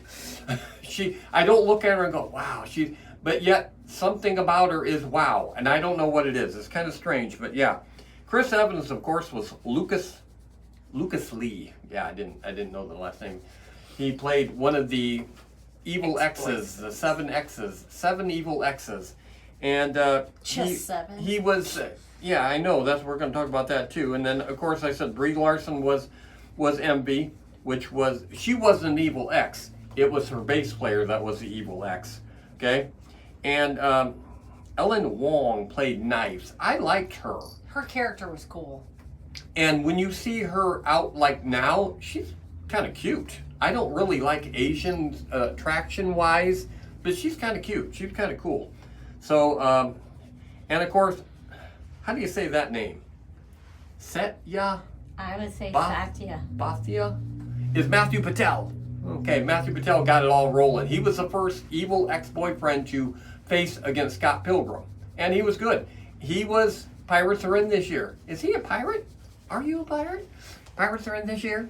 Yeah, okay. Yeah, it's that. Scott, Matthew Patel. Yeah, that definitely got it rolling. And the main guy was Jason Schwartzman. Yeah. He was Gideon, okay? Made him swallow his gum, be in his intestinal tract for 7 years. We all know how that is. That is a lie. But Gideon, and yeah, I've seen him in a couple of other very odd movies. He does do odd movies. Yeah, the one where they had to use fake Gentiles, yeah, as the wiener part. Oh, that one with the two couples? Yeah, I don't even know the name of that. That was a weird movie, what I seen of it. That was a weird movie. And, what's his name? Kieran Culkin? Macaulay Culkin's brother. Yeah, played Wallace. Kieran. I guess he's not gay. In the movie, he was gay. No, he's married and has a couple of kids. He seems gayish, okay, really and truly. But, yeah, the whole thing was Scott Pilgrim had to fight like a game type thing. Ramona Flowers' 7 evil exes that she collected as she got to that age of her life. He had to defeat them to become her boyfriend, game type style. And each one was a little different. There was a girl, I didn't write her down. I liked her too. But we've often discussed the fact that Deza has 7 evil exes. Deza has 70 evil exes. So Mason would die. Yeah, he wouldn't make it. I mean, Deza had a lot of boyfriends growing up. Not in this skanky way. I saved myself till marriage. Yeah, Thank you not very much. like that. But No. she has a lot. She has a lot of evil exes, and some of them actually are evil. That is not. Some of them are. Yeah. Some of them yeah, are. for real. Some of them are actually evil. Yeah. But they don't have to fight each other to get to one another and stuff like that. I'll fight them right now. Yeah, but yeah. So, and also, I didn't like the name of the group, Sex Babam. They were terrible. Sex Babam. They were just they were terrible, all right. But that name, I don't know. I mean, I think I would have named it anything but Sex Babam. I mean, it was terrible anyways. Yeah, they were terrible, and I mean, the guy that was singing in their group, he's not known for being a singer, but they just let him sing it anyway, because that's the whole style of the, were some of the other groups better? Yeah, they were. Yeah. They were. And of course, he ends up defeating all 7 evil exes, and he has the issues, of course, but he does manage, and it's kind of done in a odd game style type thing that not in real life. All the fighting is like over the top. Yeah. Like when he's fighting like Chris Kung Fu Evans. movies times 10. Yeah, he's fighting Chris Evans and all his body doubles. Yeah, it's like they knock each other 20 feet away and stuff like that. It's just crazy, but that's what makes it good. That's what makes it good. It is over the top and it is really good. And what would you like to say about it, Patty? Not a dang thing. Do you like it? Yeah. Yeah. We do like it. So, Jessica, if you haven't watched it, I don't even want to hear it. I don't want to hear it. You better have watched it. I mean, how could you not have watched it? It's been out 16 years. What you been doing? She might have watched it. You're acting okay. like you know she well, didn't. I'm just waiting to hear. I'm waiting to hear right now. I'm sitting by my phone waiting for a message to come through, okay? So, watch this if you haven't. That's, yeah, very, very good movie. And this isn't exactly a pirate movie, but pirates were mentioned, so we had to start off with. Next week will be heavy-duty pirate movie. Yeah. Ice pirates. That's right. Okay, so let's see the last section of Captain Kidd, and we will come back with our snack and packaging of the week. So here we go.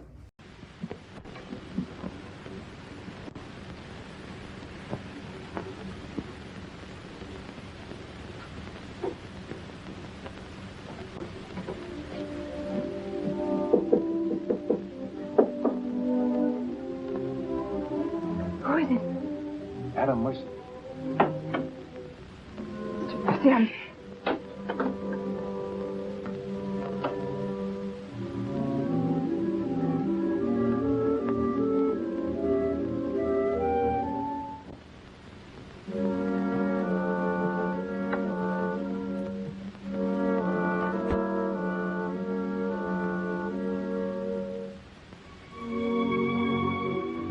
you for coming, Mr. Mercy. I'm My name's Adam Blaine.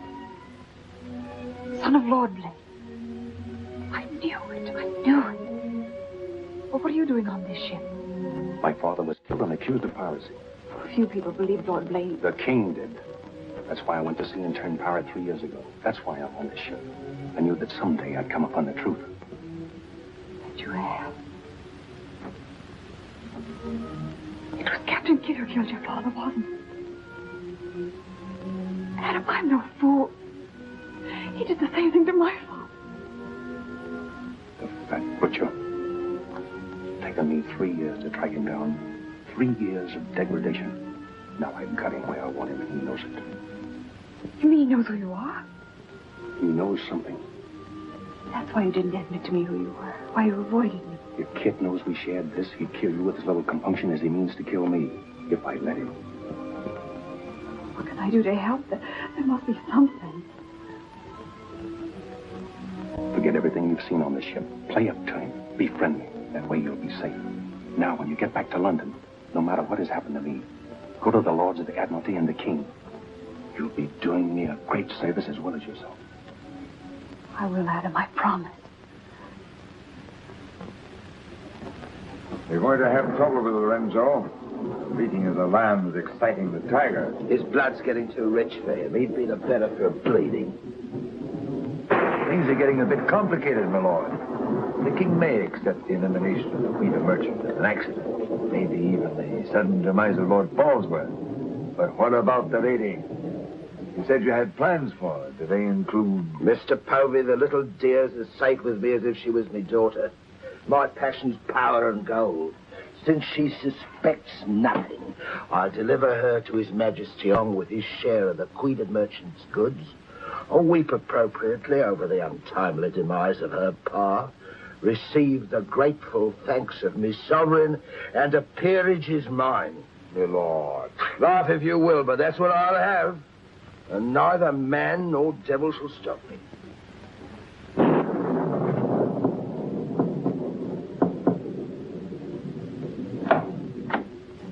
Shadwell? Senorita, milady, do not be alarmed. Now that she knows who I am, the kind of a ship she's on, I think we can count on her to keep ahead. You stay here till I come on watch.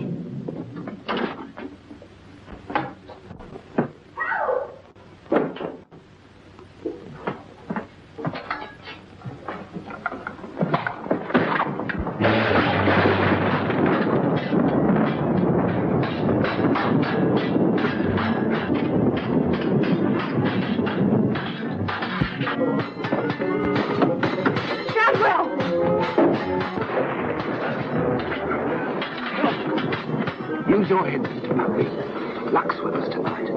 Which of either of them would you like to see survive?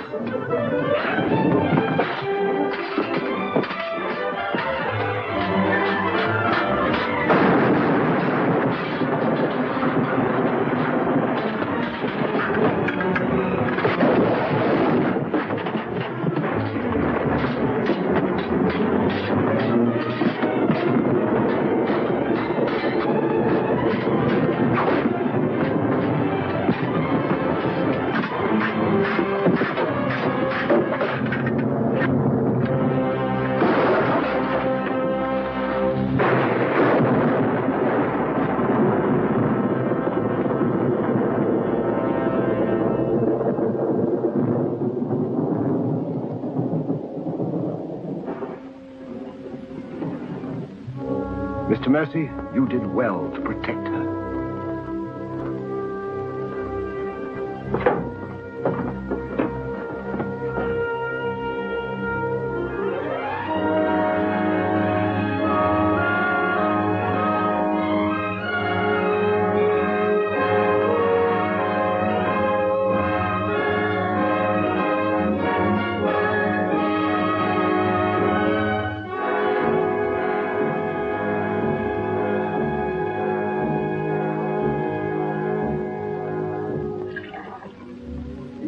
Sir? Yes, I'm all right. Look after Lady Anne.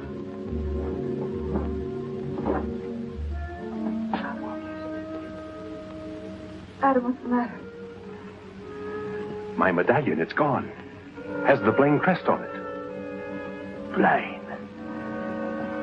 Perhaps I can find it for you, sir. No. It must have come off just before Lorenzo went through the port. Shadwell, take Lady Anne to her cabin. Oh, please, Adam, I can't go in there. You must, Anne. This is serious. It involves you. Remember, no matter what tricks he tries, you've never seen me before, and you don't know who I am. Shadwell, I think. Well, don't worry about me, sir. He never could get anything out of me, and he never will. It's the only way you'll be safe. Shadwell will watch out for you. What about you, Adam? What will he do? The same thing he's done to the others, if he gets a chance. Oh, Adam. Don't worry, Anne. I at least know what to expect. Go now. Shadwell, if anything does happen, remember you to stand by Lady Anne and see that she gets safely to London. I'll stake my life on it, sir. I know you will. Be careful, Adam. Please be careful. Come, milady.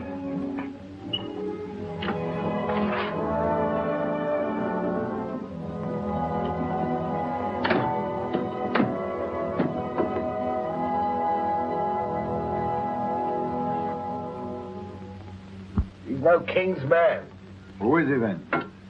Tomorrow we put into the lagoon for water, and while the crew's getting it on board, you and me and Mr. Mercy's going to the cave. You're going to take him in there? I've a peculiar humor to watch my clever young friends fizz when we dig up their chests. Sweet dreams.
Think fast, Mr. Mercy. You haven't got forever.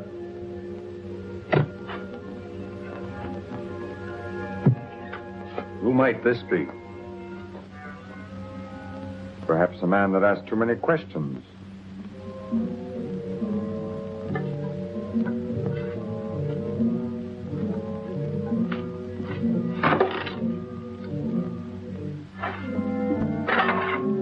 Gently now, Mr. Mercy.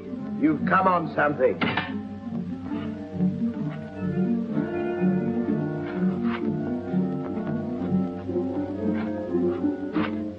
So it was the 12 apostles, eh, Captain? Yes, it was, Mr. Mercy. Open it up.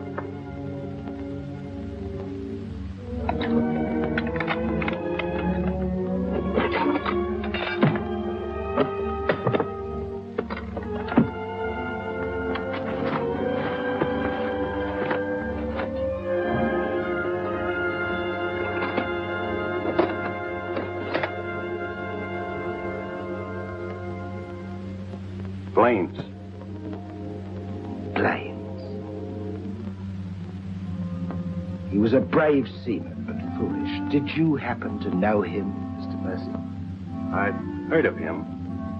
I thought perhaps you had. This is yours, isn't it? I, traded a ring for it. One of Avery's men. Yes. When I encountered Lord Blaine at sea, I did my simple duty as a loyal subject. A pity he turned pirate and traitor to his king Liar!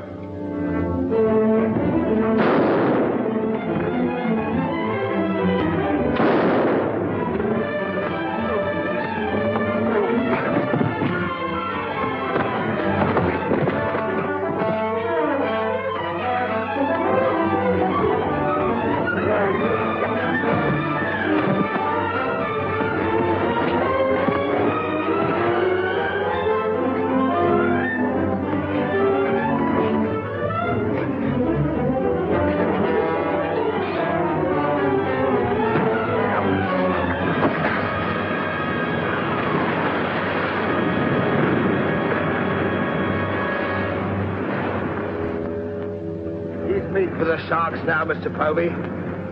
Tide closes this place in half an hour. We've nothing more to fear. Oh, yes, you have, Captain. Lady Anne. It's a long voyage home, Mr. Povey, and anything might happen.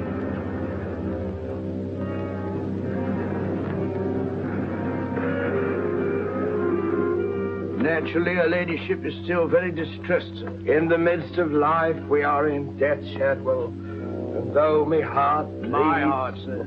My heart bleeds.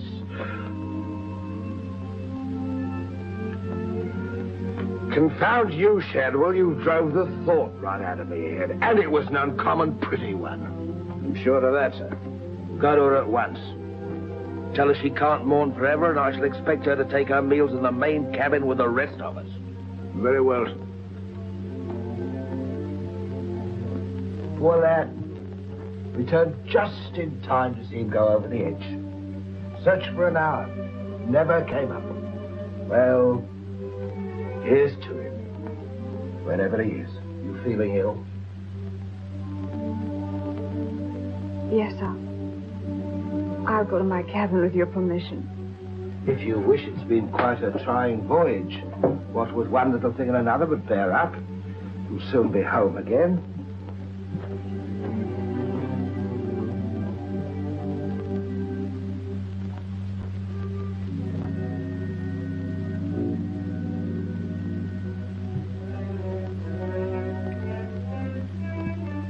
I warned Adam not to go. No one could have stopped him. It was cold-blooded, planned, deliberate. The same will happen to her ladyship unless we can...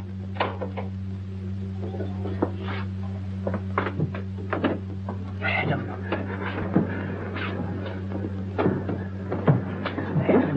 how did you... They find you on board, sir? I've come back for Lady Anne. Oh, thank you, sir. I've been hanging on the rudder chain since dark, waiting for the turn of the watch. The jolly boat's moored astern. I waited alongside. It's secured right under this port. Bart, get in it and drift aft under the main cabin. Well, now, get me some dry clothes. Shadwell, where's the captain? In his own cabin with Mr. Povey, sir. Examining the silver chest they brought back on board, sir. My father's chest. Shadwell Kid doesn't suspect you. Tell Lady Anne to get some things together, and when the coast is clear, you come back for me. Yes, sir.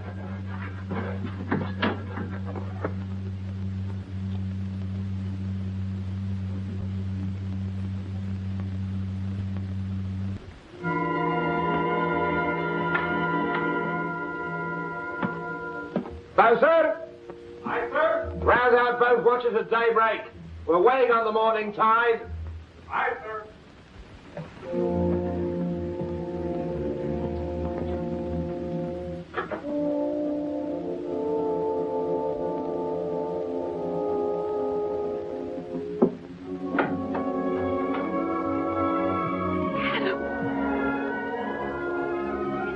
Kid doesn't suspect Shadwell. He's staying on board, and he'll be evidence for us in London. Bart's in the small boat moored astern. We'll row ashore. Then where, Adam? 2 days' journey overland is the pirate town of Last Hope. It's the most lawless place on earth, but I have friends there. But somehow they'll find us a ship for England. England? Now, come on.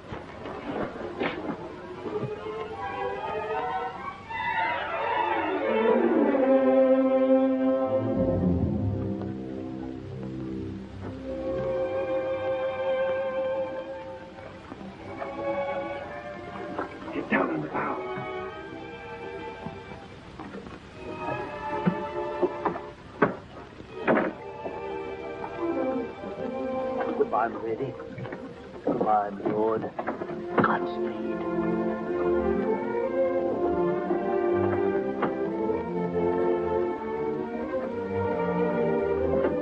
seen in England. Ahoy there! Who's in that boat now? Come on!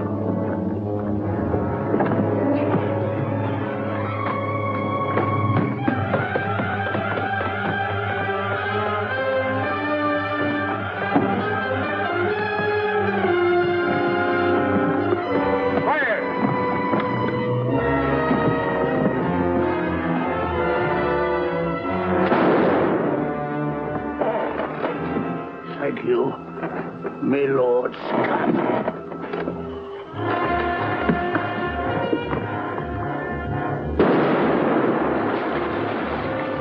Fire! And the longboat!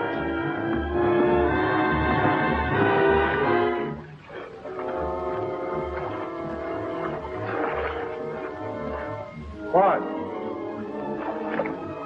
What? Hold on to me.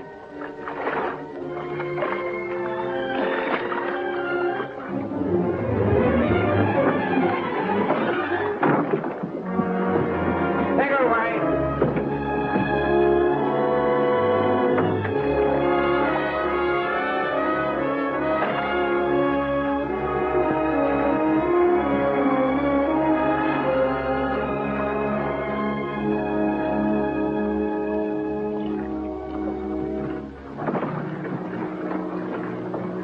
He's dead as a mackerel. He's gone too. I guess that's the end of him, eh, Captain? And good riddance. Back to the ship, boys.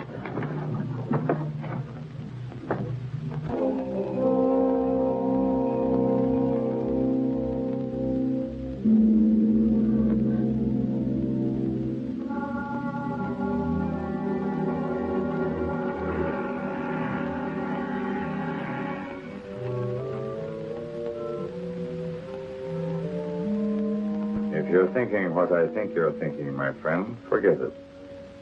There's a little matter of a letter I left in London. Spoil sport.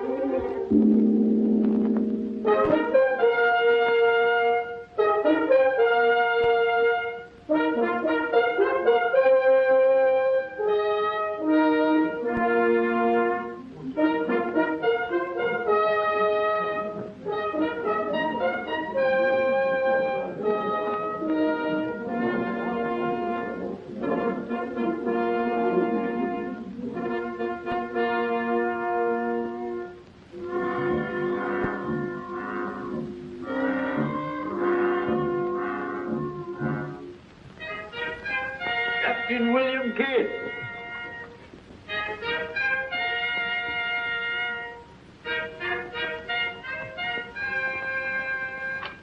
Greetings, Captain. What news have you brought me from the Indian seas? By your leave, Your Majesty, both good and ill, but mostly very good indeed. I returned by way of the American colonies, sire. So I understood.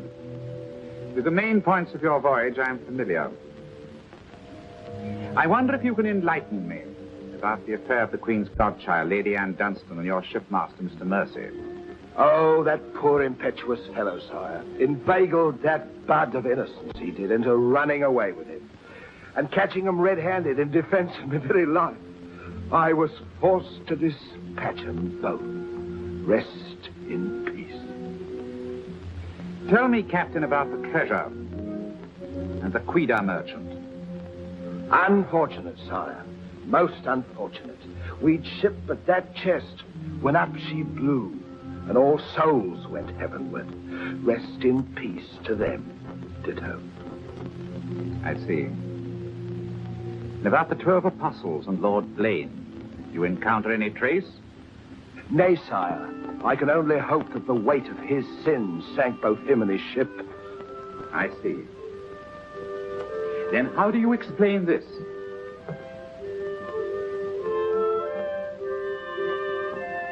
Whose might that be, Your Majesty? My officers found it on your ship at Plymouth after you left for London. It bears the Blaine crest, with which I believe you are not unfamiliar. I've always felt that Mr. Povey, Miss Surgeon, a very wily fellow indeed, was hiding something from me. Hiding it in a secret lazaret in your cabin, Captain? I hope Mr. Povey has a proper explanation, sire. Mr. Povey was killed 3 days ago defending it. With his dying oath, he swore it was not his. Perhaps Shadwell, my valet, slipped it aboard. Might it not have come from a Madagascar cave, Captain? There's something dreadful queer about all this, Your Majesty. Enough of your lies. Look.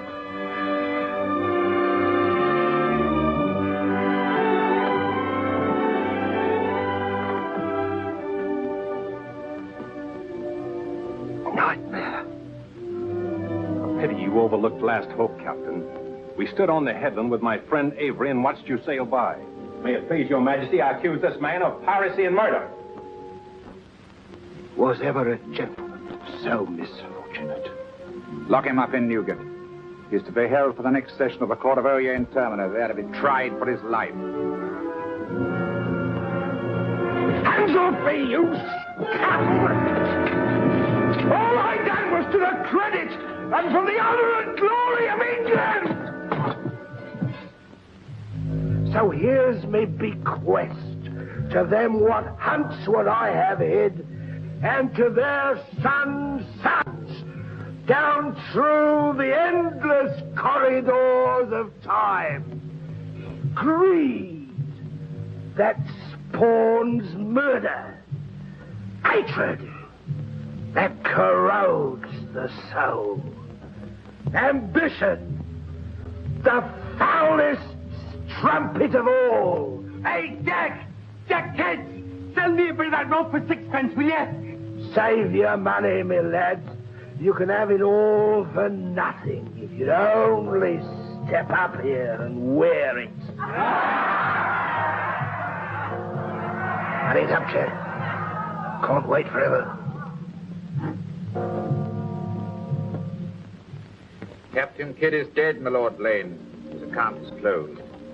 Now, in what manner can I atone for the injustice I worked upon your father? Orford, your first Sea Lord, what do you suggest? We've a fine frigate of 50 guns, commissioned for American waters, sire, that we thought of naming the Lady Anne. It should be a wedding gift to you from the Crown. Your loyalty and service to king and country.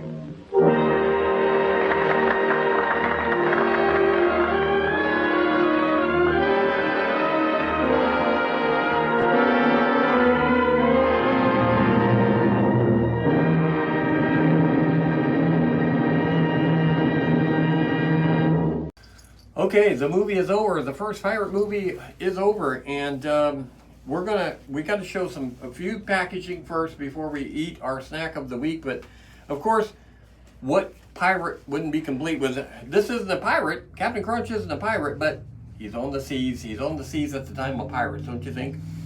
And yeah, berry-tastic pancake mix. How many people have this box at home? I bet you not too many. Maple syrup is blue. And yes, I have that too. Of course. I have the empty maple syrup Captain Crunch thing. I've saved that because I don't know if you can still get it. I wouldn't swear to it, but I have both things. I've saved them. I didn't. I should have tracked down the maple syrup though, but I have it. I have it. And then this wasn't very good. Chocolatey berry crunch. It's Captain Crunch, but it's chocolate, and I didn't care for it. What did you think of it, Des? I wouldn't be caught dead eating Captain Crunch. Okay. And this is just a Captain Crunch box that shows Superman on the front. So Brandon Routh. Funny thing. Tell us about it. He was the bass player. He played the bass player in Scott Pilgrim. He was the X. Yeah. He was one of the evil X's in Scott Pilgrim. Coincidentally, that wasn't planned, guys. Yes, he was an evil X on Scott Pilgrim. And then Sprinkle Crunch, Sprinkle Donut. This was okay. I didn't mind. Sprinkle Donut Crunch. Yeah, I didn't mind that one. That was actually good. But again, when you put chocolate into Captain Crunch, no, it's not good. And that's really chocolate Captain Crunch. Chocolatey Crunch. Yeah, that didn't even have the berries in it. And it's just, you don't, some things you just don't make chocolate. Captain Crunch is one of those things. But yeah, if I run across the maple syrup Captain Crunch bottle, I will bring it in. I know I've got a couple of Christmas decorative Aunt Jemima syrup bottles that I've saved. Isn't that exciting? Yeah. All right. All right. We our snack of the week has to be pirate related. And how many pirate related snacks are there in the world? Probably not too darn many. So we had to start off with pirate's booty. And pirate's booty is not his butt, it's his treasure. Okay? Today, booty is butt. Booty is butt. We're not eating butts. This is not a bag of butts. Hopefully it's not like the shrimp chips we ate and doesn't smell like butt. Okay? Yeah. So rice and corn puffs. Jess is going to eat it right here on live. Yeah, live I didn't on- bring my pop in like a stupid. I thought it was like a popcorn type thing. I thought it was It's like very popular. People would buy the crap out of this. I'm really surprised too because That does not smell this is like stuff my mom would like. My mom liked the real puffed up. These remind me of cheese puffs. They're just cheddar. Yeah. Yeah. I love cheese puffs. That's all they are, guys. That's This it. is just white cheddar cheese Give puff. me a devil dog. Yeah. It's not And- dong. It's not devil dogs, it's devil dog. I don't care what anybody says. Yes, there was a whole selection of devil dog If Dad would have said cakes. devil dog, I would have lost it. And I've never seen those at Walmart, so I picked them up today and I thought Don't we'd you be throw them careful in. opening the No, box? we don't care. Okay. They had a couple odd flavors with Odd dogs. wording. Well, they had words that I couldn't pronounce, and I thought this might taste funky, and Dessa will not like it. So I thought I better get something just straight out plain, you know. It looks like a ho-ho. It looks so. Yeah. It looks so. It's so skinny. It's so skinny. Yeah. I'm sure they just taste like a generic. Yeah. Just like that. Stop. Bland. You don't like it? Bland. It's isn't like a ho-ho. A ho-ho without the chocolate around the outside. You need that, okay? It's mid. Yeah, it needs the chocolate on the outside like a ho-ho. But It's a little bland. the devil would like it, I'm sure. Don't you think? And dogs, you think they call it dog because it's like the size of like a hot dog? It looks like a turd to me, but dog It's turd. okay, it's okay. Looks like a dog turd to me. I mean, it's off-brand. That's considered off-brand, so... Off-brand dog turds? Yeah, off-brand never tastes as good. Never does. Tastes is good. Drake's. It's like a brand behind Little Deborah. So, yeah, it's, you know. We had to try it, though. Pirate Booty, though, it just tastes like white cheddar cheese puffs. No big deal. And that's popular, is it? It was at Sam's Club. People would buy the bags. Bigger bags. They do come in much bigger bags and smaller bags. Yeah, because we've had, like... I mean, they taste good. I think we had Halloween giveaway bags of Pirate Booty, too. But I never ate them till now. I'm not a huge white cheddar guy. I'd rather eat the cheddar. Straight out real cheddar. Orange. Okay. I hope I turned on the camera. I did, didn't I? I'm getting up, guys. Because we have to do this over again. Yeah, it's on. Okay. Scared me for a minute. I think one of us should be in charge. Maybe. The thing is, we need a cameraman. We need a cameraman. We need lighting crew. We need a set crew. We need people to come in and clean up the room when we're done. That's what you do. We need a wardrobe person, makeup person, Screw that. hat persons, and yeah, dog take care of a person while we're in here. You know, we need a huge crew. Huge crew. We need multiple cameras instead of just the one. Okay, right we need now to have we a need camera to here, end the show. camera here, and then the camera in the middle. But we need, you know, where the guys are on the big thing and it comes in and they can back it up like that, like on Yeah, 'cause Johnny there's Carson's so much show. room in here for that. Yeah, well, we'd have to knock out that front wall and stuff, but still, yeah, that would be pretty good. All right, is that it? That's it. That's it. That's it. And if you're wondering, this is Skylanders. shark. Okay, this is one of Dar's many Skylanders that I got out recently, and I thought, oh, a shark needs to come in here and sit on the table. Okay, so that was our first show, and me and Patty was talking because we watch horror hosting shows of other people. Don't start bashing horror hosts. Quite often, and we've just come to the conclusion that we don't fit in because we don't do it in the same style as everyone else. Everybody does it in the same style of they do the cornball humor and the cornball skits, and they dress cornballer than us even. But we don't fit into that real well, and I think that's why we're not really getting in the niche of it, because we're not, yeah. Okay, so we'll let you go, and next week's show, what's next week's show? Ice Pirates. Oh, the review is Ice Pirates. Yes. Next week's show is The Strange World of Planet X. And it looks pretty good. I've never seen it, but editing it, I've already got it edited. It looked pretty good. Yeah. So we'll let you go, and thanks for joining us on our first show. And Jessica, since you're the only one that comments, tell me how good looking I look in my pirate outfit. Or not. And tell me how the girls just look like they're wearing dresses, and I need to replace them, and things like that. Okay? Okay, and watch Scott Pilgrim. If you haven't done it, watch it. It might be a rental. I'll take that back. It will be a rental. So if you haven't seen it, you got problems on your hands, okay? You really do. And we'll see you next time. And is it hot in here? It's you guys so hot. You guys don't even have sleeves. I'm sweating. I have perspired on That's my because you got a mustache. I do not. That's because you got a tash going there. I make sure everything All right, is shaved. goodbye. Okay, we'll see you next time.